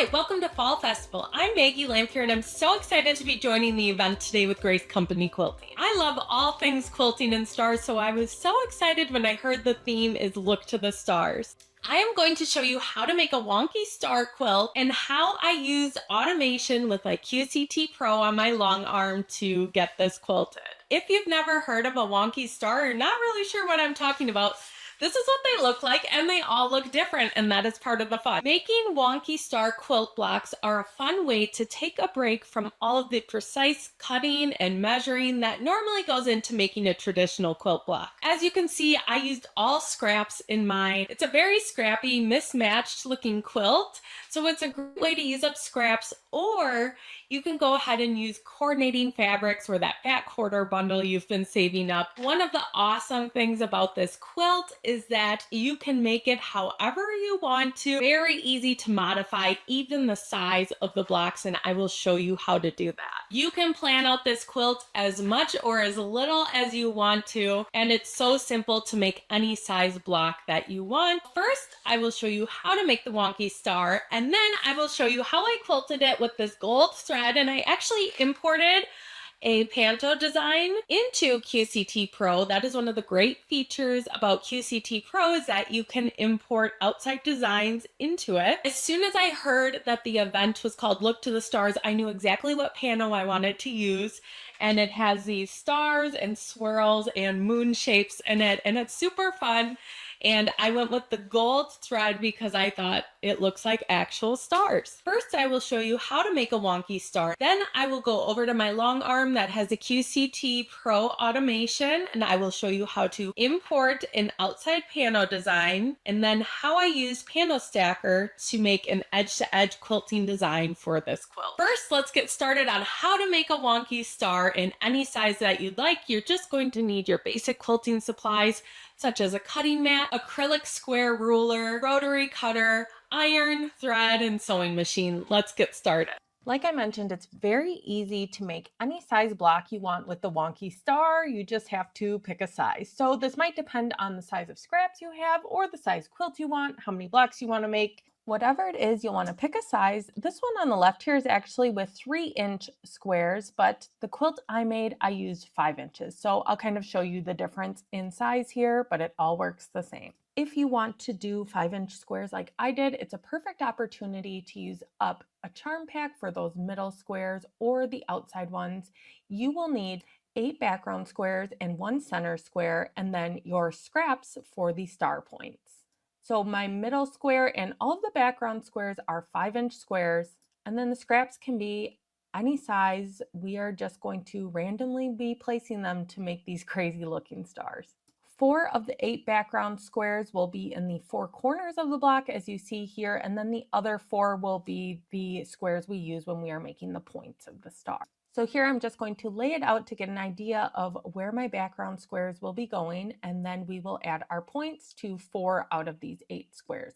So I have this one in the middle, that will be our center block, and that will not change at all. That is the middle of the star. We're not going to sew on that at all or add any scraps there.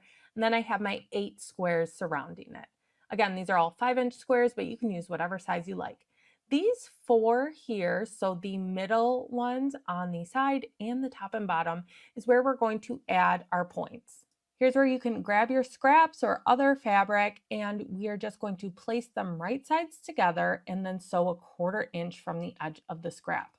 You can play around with the angle as much as you want, but you want to make sure that when you fold it over with that 1/4 inch seam allowance that you're covering up the entire corner of the background square, because we'll be trimming that back up. And you'll see what I mean in a minute here when we get sewing these on. So I'm just playing around with the scrap, making sure that's going to cover up the entire corner, and now I'm ready to sew it. So I'm going to sew 1/4 inch from the edge here. After you've stitched those together, it should look like this. And you can repeat this with the other 3 squares so that you have 4 pieces with a randomly placed star point. I'm going to put away my 4 corner pieces for now while we work on the points, and I'll put away the center piece too. So once you've sewn on one of the points like this one, you're going to need your rotary cutter, and we're going to trim it back to 1/4 inch seam allowance. Just be careful and make sure you are trimming on the side of the stitches that you want to be. So it should just be the side where that corner is. And again, just trim it back, and I'm going to go ahead and press this. It is totally up to you. You could also press the seam towards the darker fabric if you want, whatever you prefer. Just know it'll be a little bulkier when you're putting the block together if you're not pressing the seam open. With the seam pressed open, I am now going to trim this back to a 5-inch square again. So I grab a square acrylic ruler, I line up the edges that are already squared up where we didn't add any fabric here, because those should still be square from when you first made the 5-inch square or whatever size you're making. And then I'm trimming back the excess of the scrap fabric on the right and top corner there. Once you have done that, you should have a 5-inch square again, and now we're going to add on the other point of our star with another scrap piece of fabric. So as I grab another scrap, I'm just going to randomly place it. You can make really long, thin points, really short ones, more like normal, even shaped ones, whatever you want. This is the fun part. You really get to play around with it.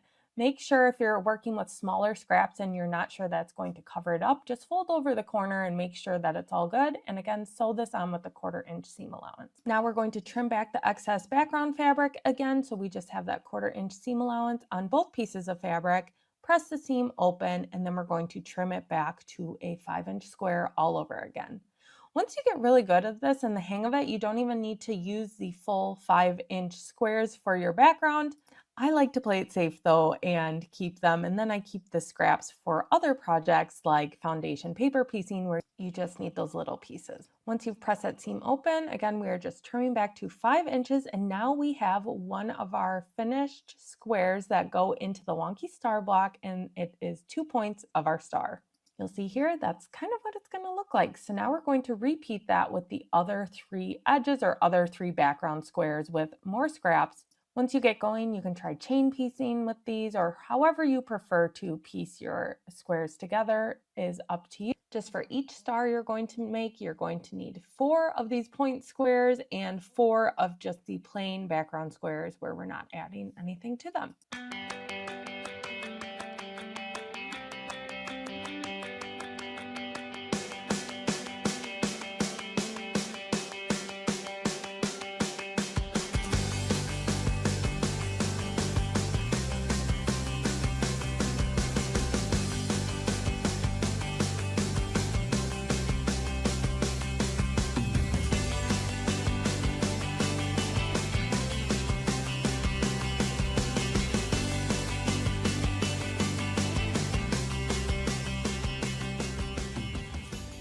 Once you have your 4 point squares ready to go, let's bring back our 4 other background squares in the center square and line everything up because we are ready to put our block together.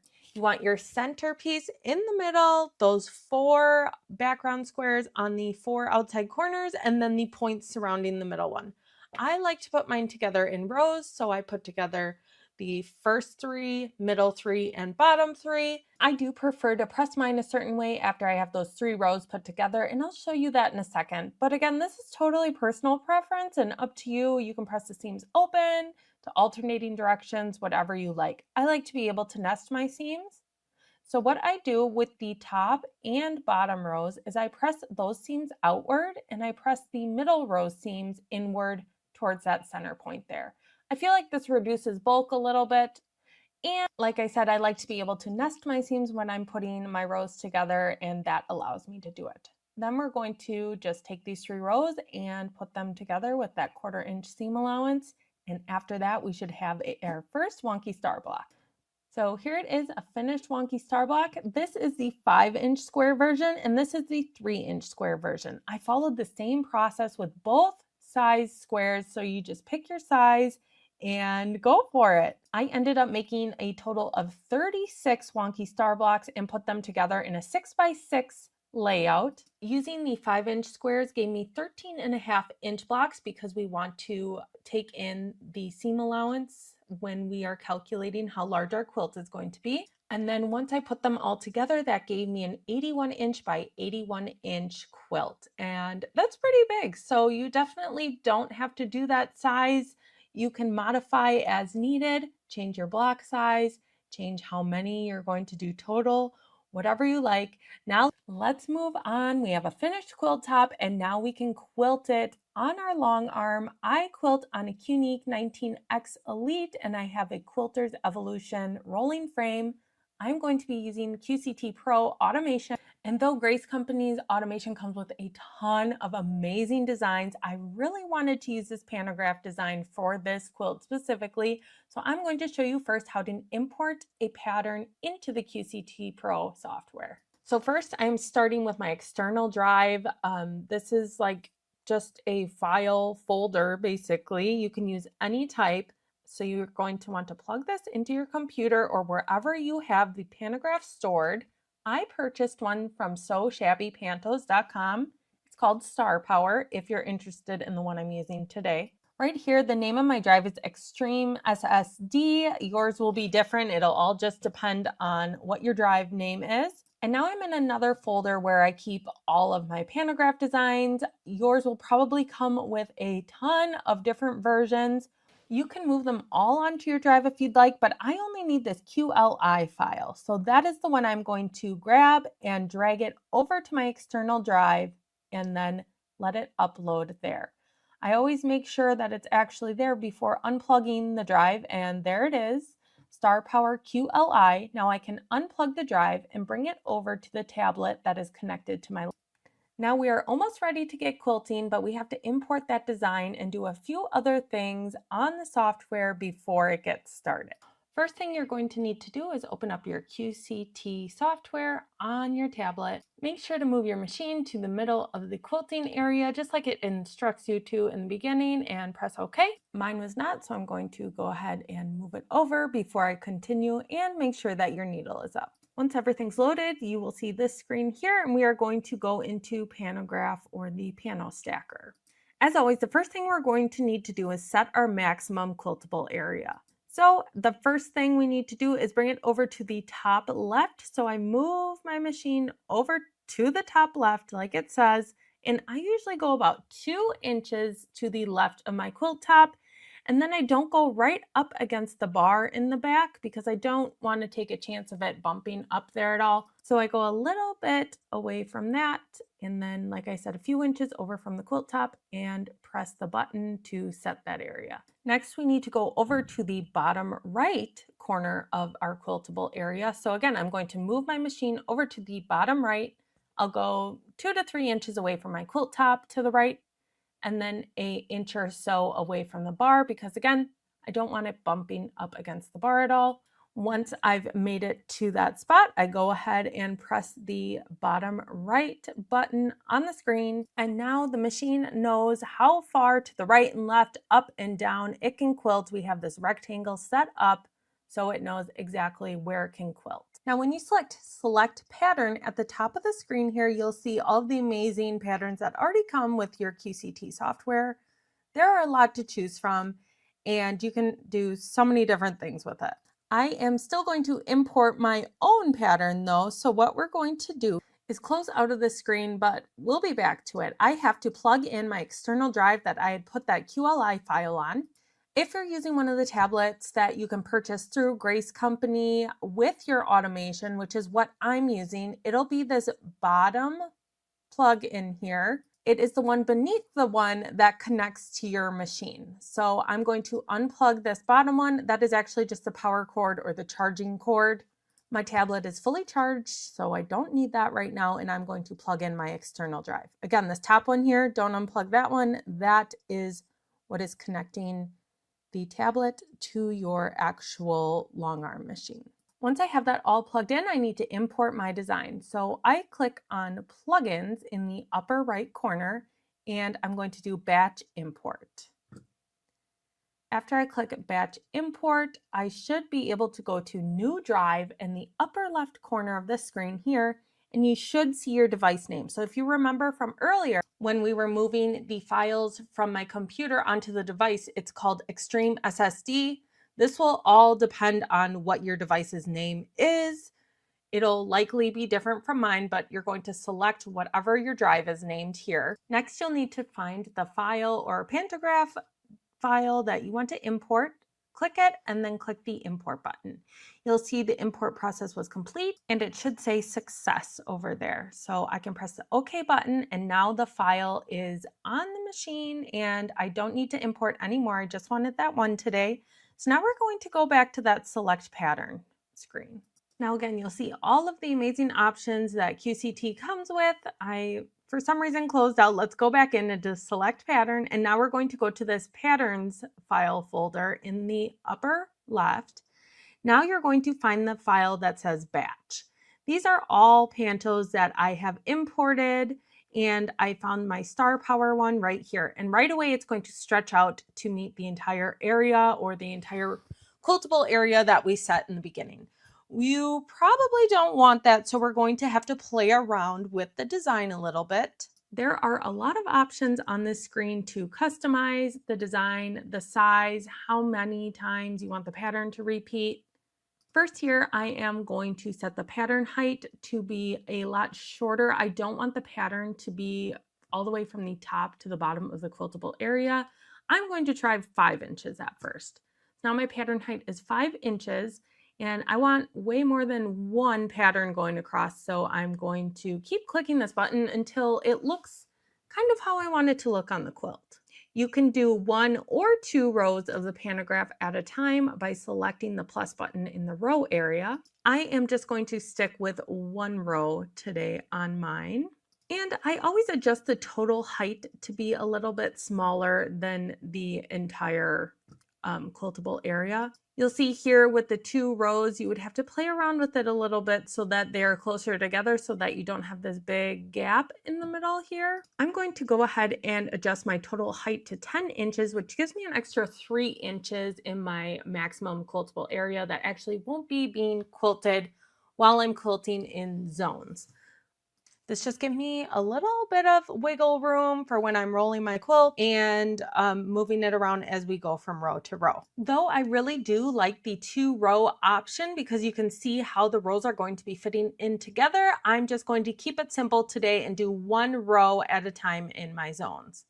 While using the QCT Pro software, you can sew in zones. So you set the zone area and then it will do the pattern that you have set up here on this screen in that zone that you've set. Here I'm just messing around with the total height of my zone and then the pattern height so that everything's set up. You don't want a ton of extra quiltable area on top and bottom of your panto design that you're setting up. because then those gaps will be on the quilt in the quilting too, unless that's the look that you're aiming for. Like I mentioned earlier, my blocks are about 13.5 inches and I want at least 2 rows within each block. So I'm setting my pattern height to 6 inches, then the total height to 6.25. So the rows won't be butted right up against each other. There will be that ½ inch in between the two. If you want them closer together, just go ahead and set your total height to be really close to the pattern height. This is looking good to me. I like the spacing, so I'm going to go ahead and click Sew in Zones on the bottom right corner.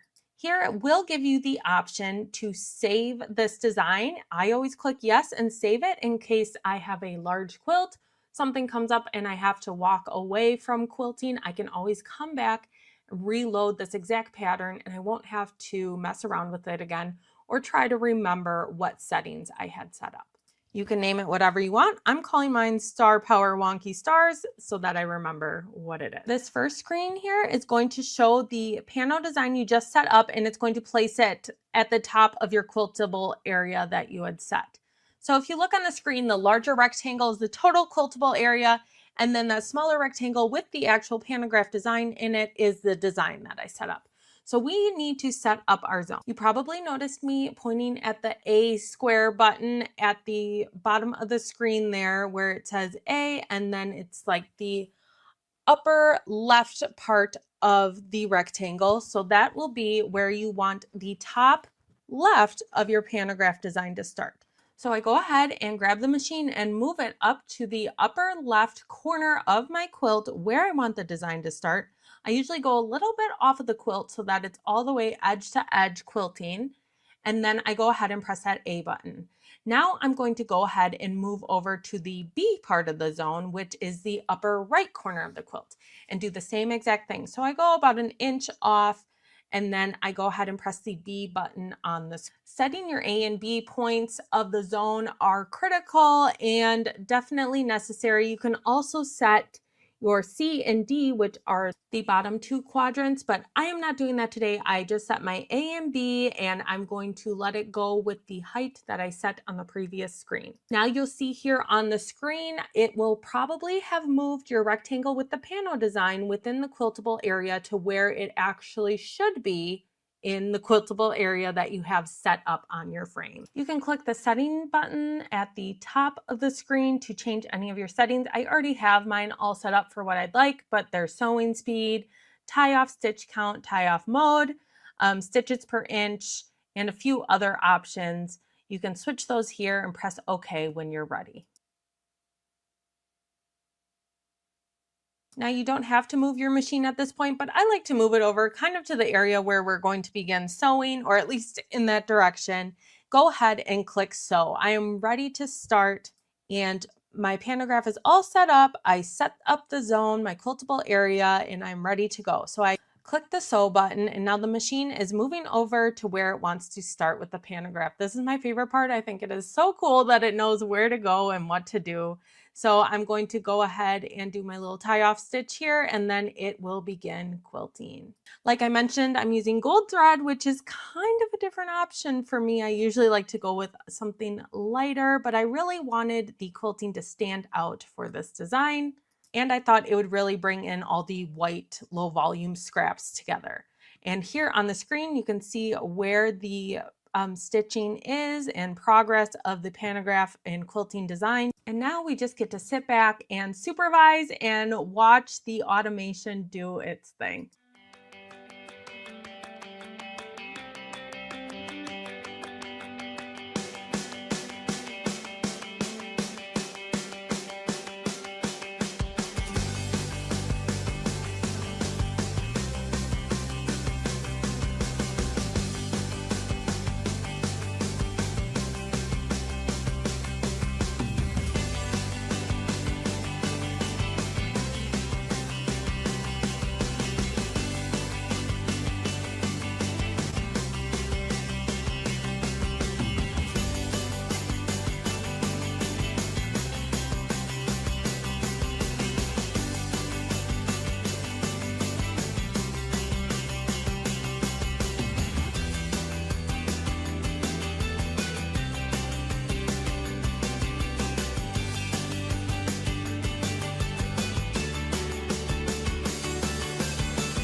once your machine gets to the end of the design you set up, it'll stop on its own and do a little back stitch or whatever method you had selected in your settings. And now we're going to want to hit the Mark Zones button right in the bottom center of the screen. I like to use a fabric marking pen, or you can use the machine settings to do a single stitch to mark my zones. So first I click Mark Zones, and the machine is going to move to the bottom right corner of your zone so that you can mark it, so that when you move, you can reselect your zone and set it up so that everything's lining up.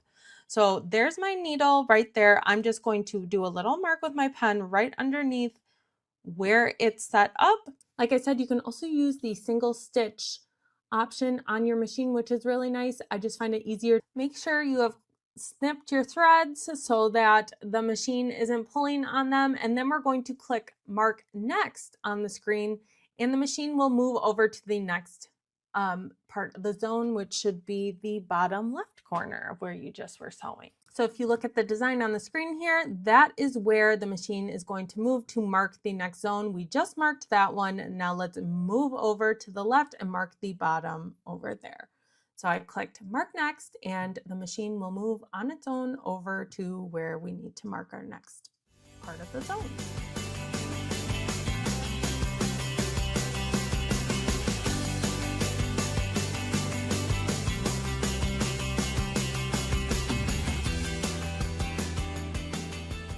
Now that we've moved over here, we can mark the zone again. I'm just using a pen, like I said, or you could do the single stitch option on the machine, whatever you prefer. So you'll see here up close, that's where it is. And now I'm going to click continue on the screen.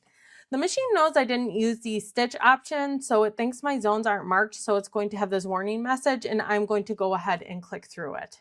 Now we can go ahead and set up the next zone. So you will see this pantograph design move down on the screen as you set it up. So I'm going to go over to my zone that I just marked. So the bottom of it right here where that red pen is, I'm going to put the needle right over it and then press that A quadrant part of my design. And so this is just setting it up so that it knows, again, where to stitch. So I go right here where I had previously marked and press A. Then we're going to go over, back over to the right and do the same exact thing with the B. Again, we move all the way over, find where we had previously marked the bottom of the last zone we did, and then press the B button on the screen. Now I'm ready to start sewing again. So I can go ahead and you'll see the design has moved down on the quiltable area because we already quilted that top part and I haven't moved the quilt on my rolling frame at all. So now I'm going to press the sew button, and again the machine will move over to the left to where it wants to start the design, and it will start stitching. After this next row is quilted, I will have to move the quilt, but I will do the same exact process where I mark my zone. Make sure to do that before moving your quilt on the frame. Once it's marked, then go ahead and move your quilt, and again, set it up in the same manner we just did with our first 2 rows. Repeat this for your whole quilt, and then you will be all done. Your quilt is quilted. It is so much fun, so easy with the QCT Pro software. I don't know what I would do without it. And now you know how to import a panto design from outside of the software if you were ever to want or need to do that. That was so much fun. Thank you so much for joining me and making this wonky star quilt today. I hope you enjoyed it and are feeling inspired to try out your own wonky star quilt and to get started with QCT Pro's Pano Stacker. Thank you for joining me today. I can't wait to see your wonky stars. Make sure to tag me, Maggie Lampier, and Grace Company Quilting in any social media posts that you have where you're making a wonky star quilt. I would love to see it. For more sewing tutorials and project inspiration like this, make sure to follow me, Maggie Lampier, on TikTok, Instagram, or YouTube. And if you're looking for a new online fabric shop with colorful, fun designs, check out my online shop, joyintheseam.com, for your next project. Thank you so much for joining.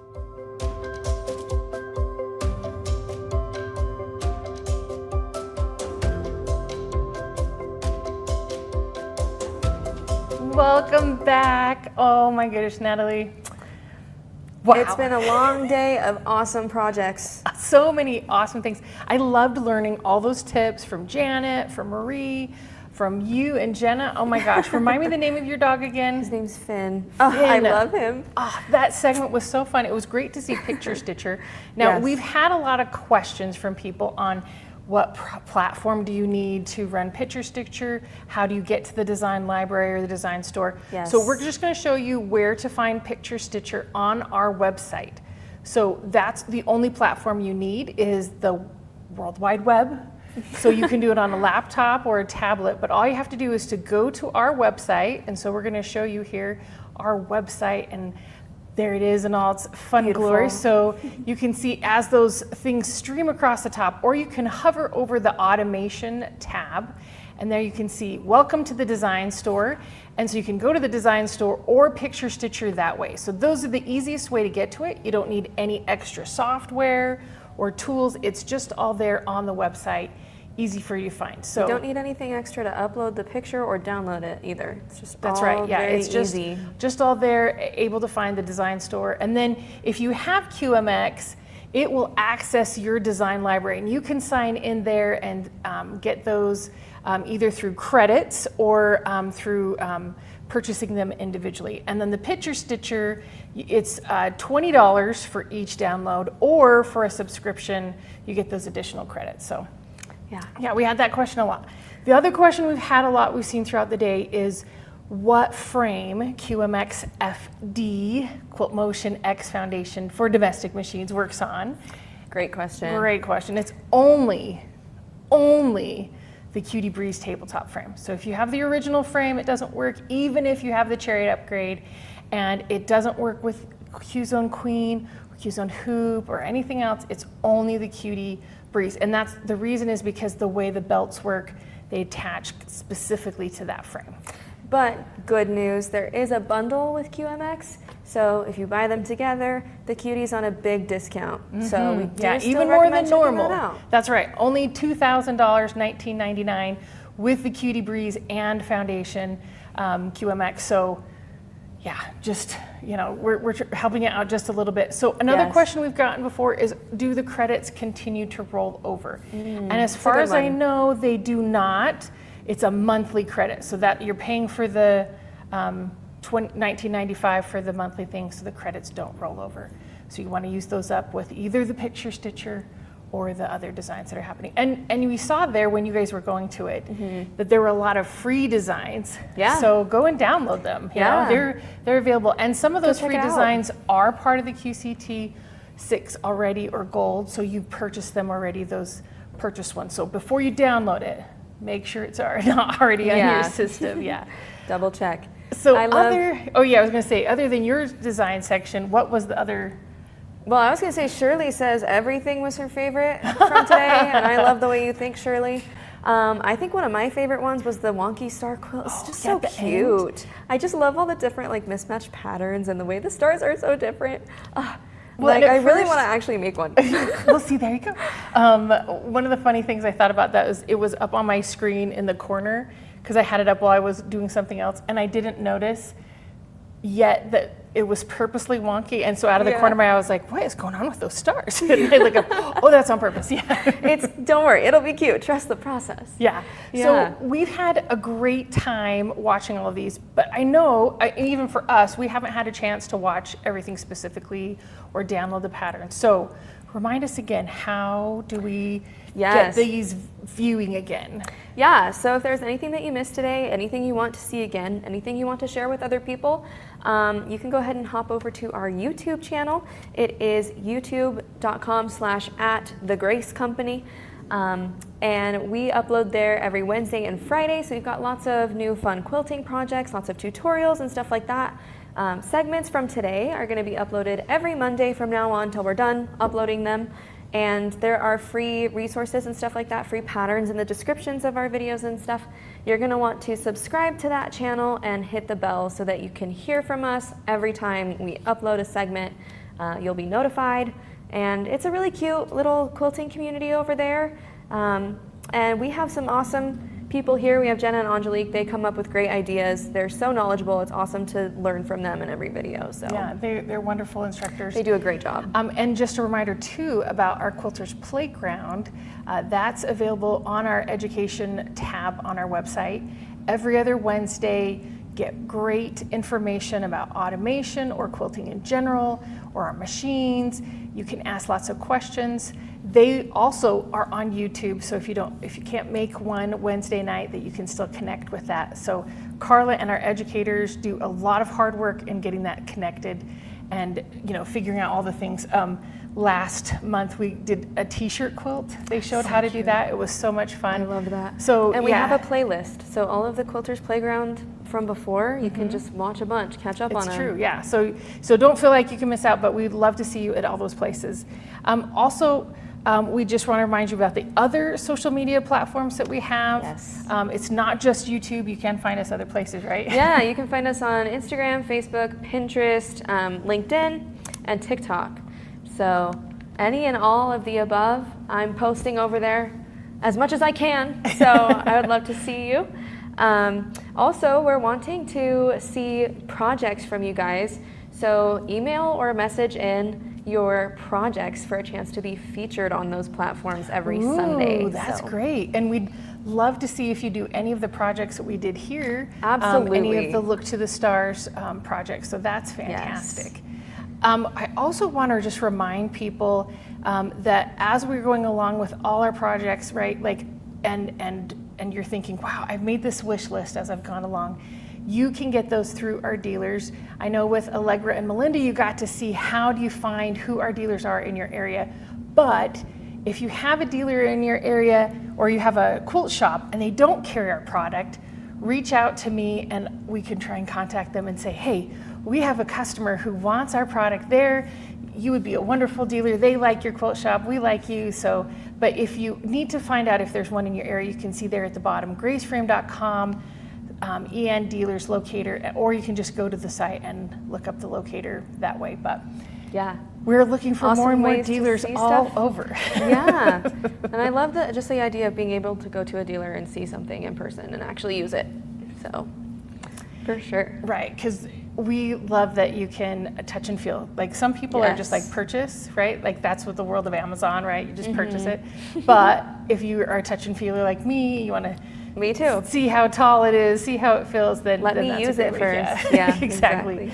So we also want to talk about, we have a grand prize today, QCT6 Edge to Edge. Now, if you are the winner of this and you don't have a Little Rebel or Unique machine, let's talk. We'll give you a good deal.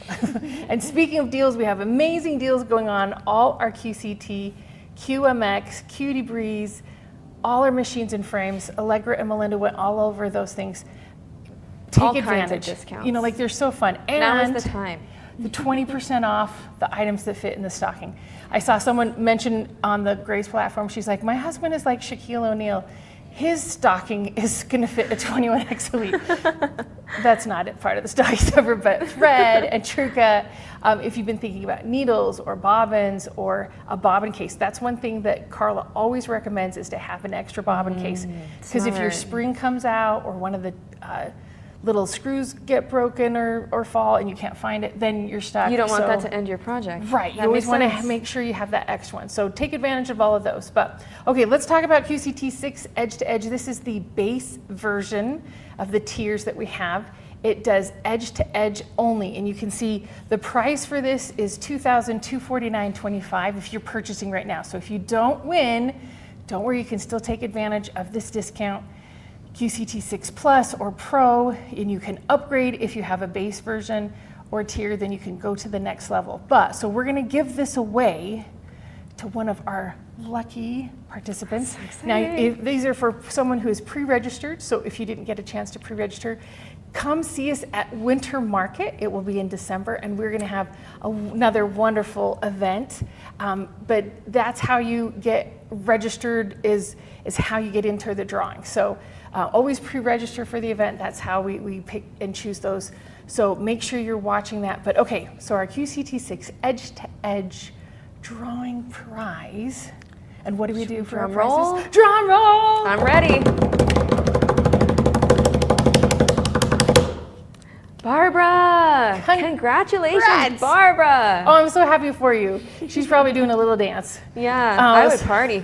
So we'll contact you, Barbara. You'll hear from Allegra at graceframebrett.com. She'll reach out to you about where and when to send you your prize and to contact you about everything like that. But again, if you didn't get a chance to participate in any of the prizes, or you've got your wish list and you're ready to go, you can give us a call, go to our website, talk with any of our dealers. But Natalie, I think we've just had the best time. I really loved focusing on automation this time. Oh, yeah. I loved seeing what everyone did with the theme. That was so fun to see all the different ways that stars and space were incorporated. I loved the purple yellow space quilt. I was like, this is amazing. The colors. Yeah. So yeah, This has been so much fun. Thank you so much for joining us, everyone. We hope you see us next time at Winter Market in December, and we'll talk to you later.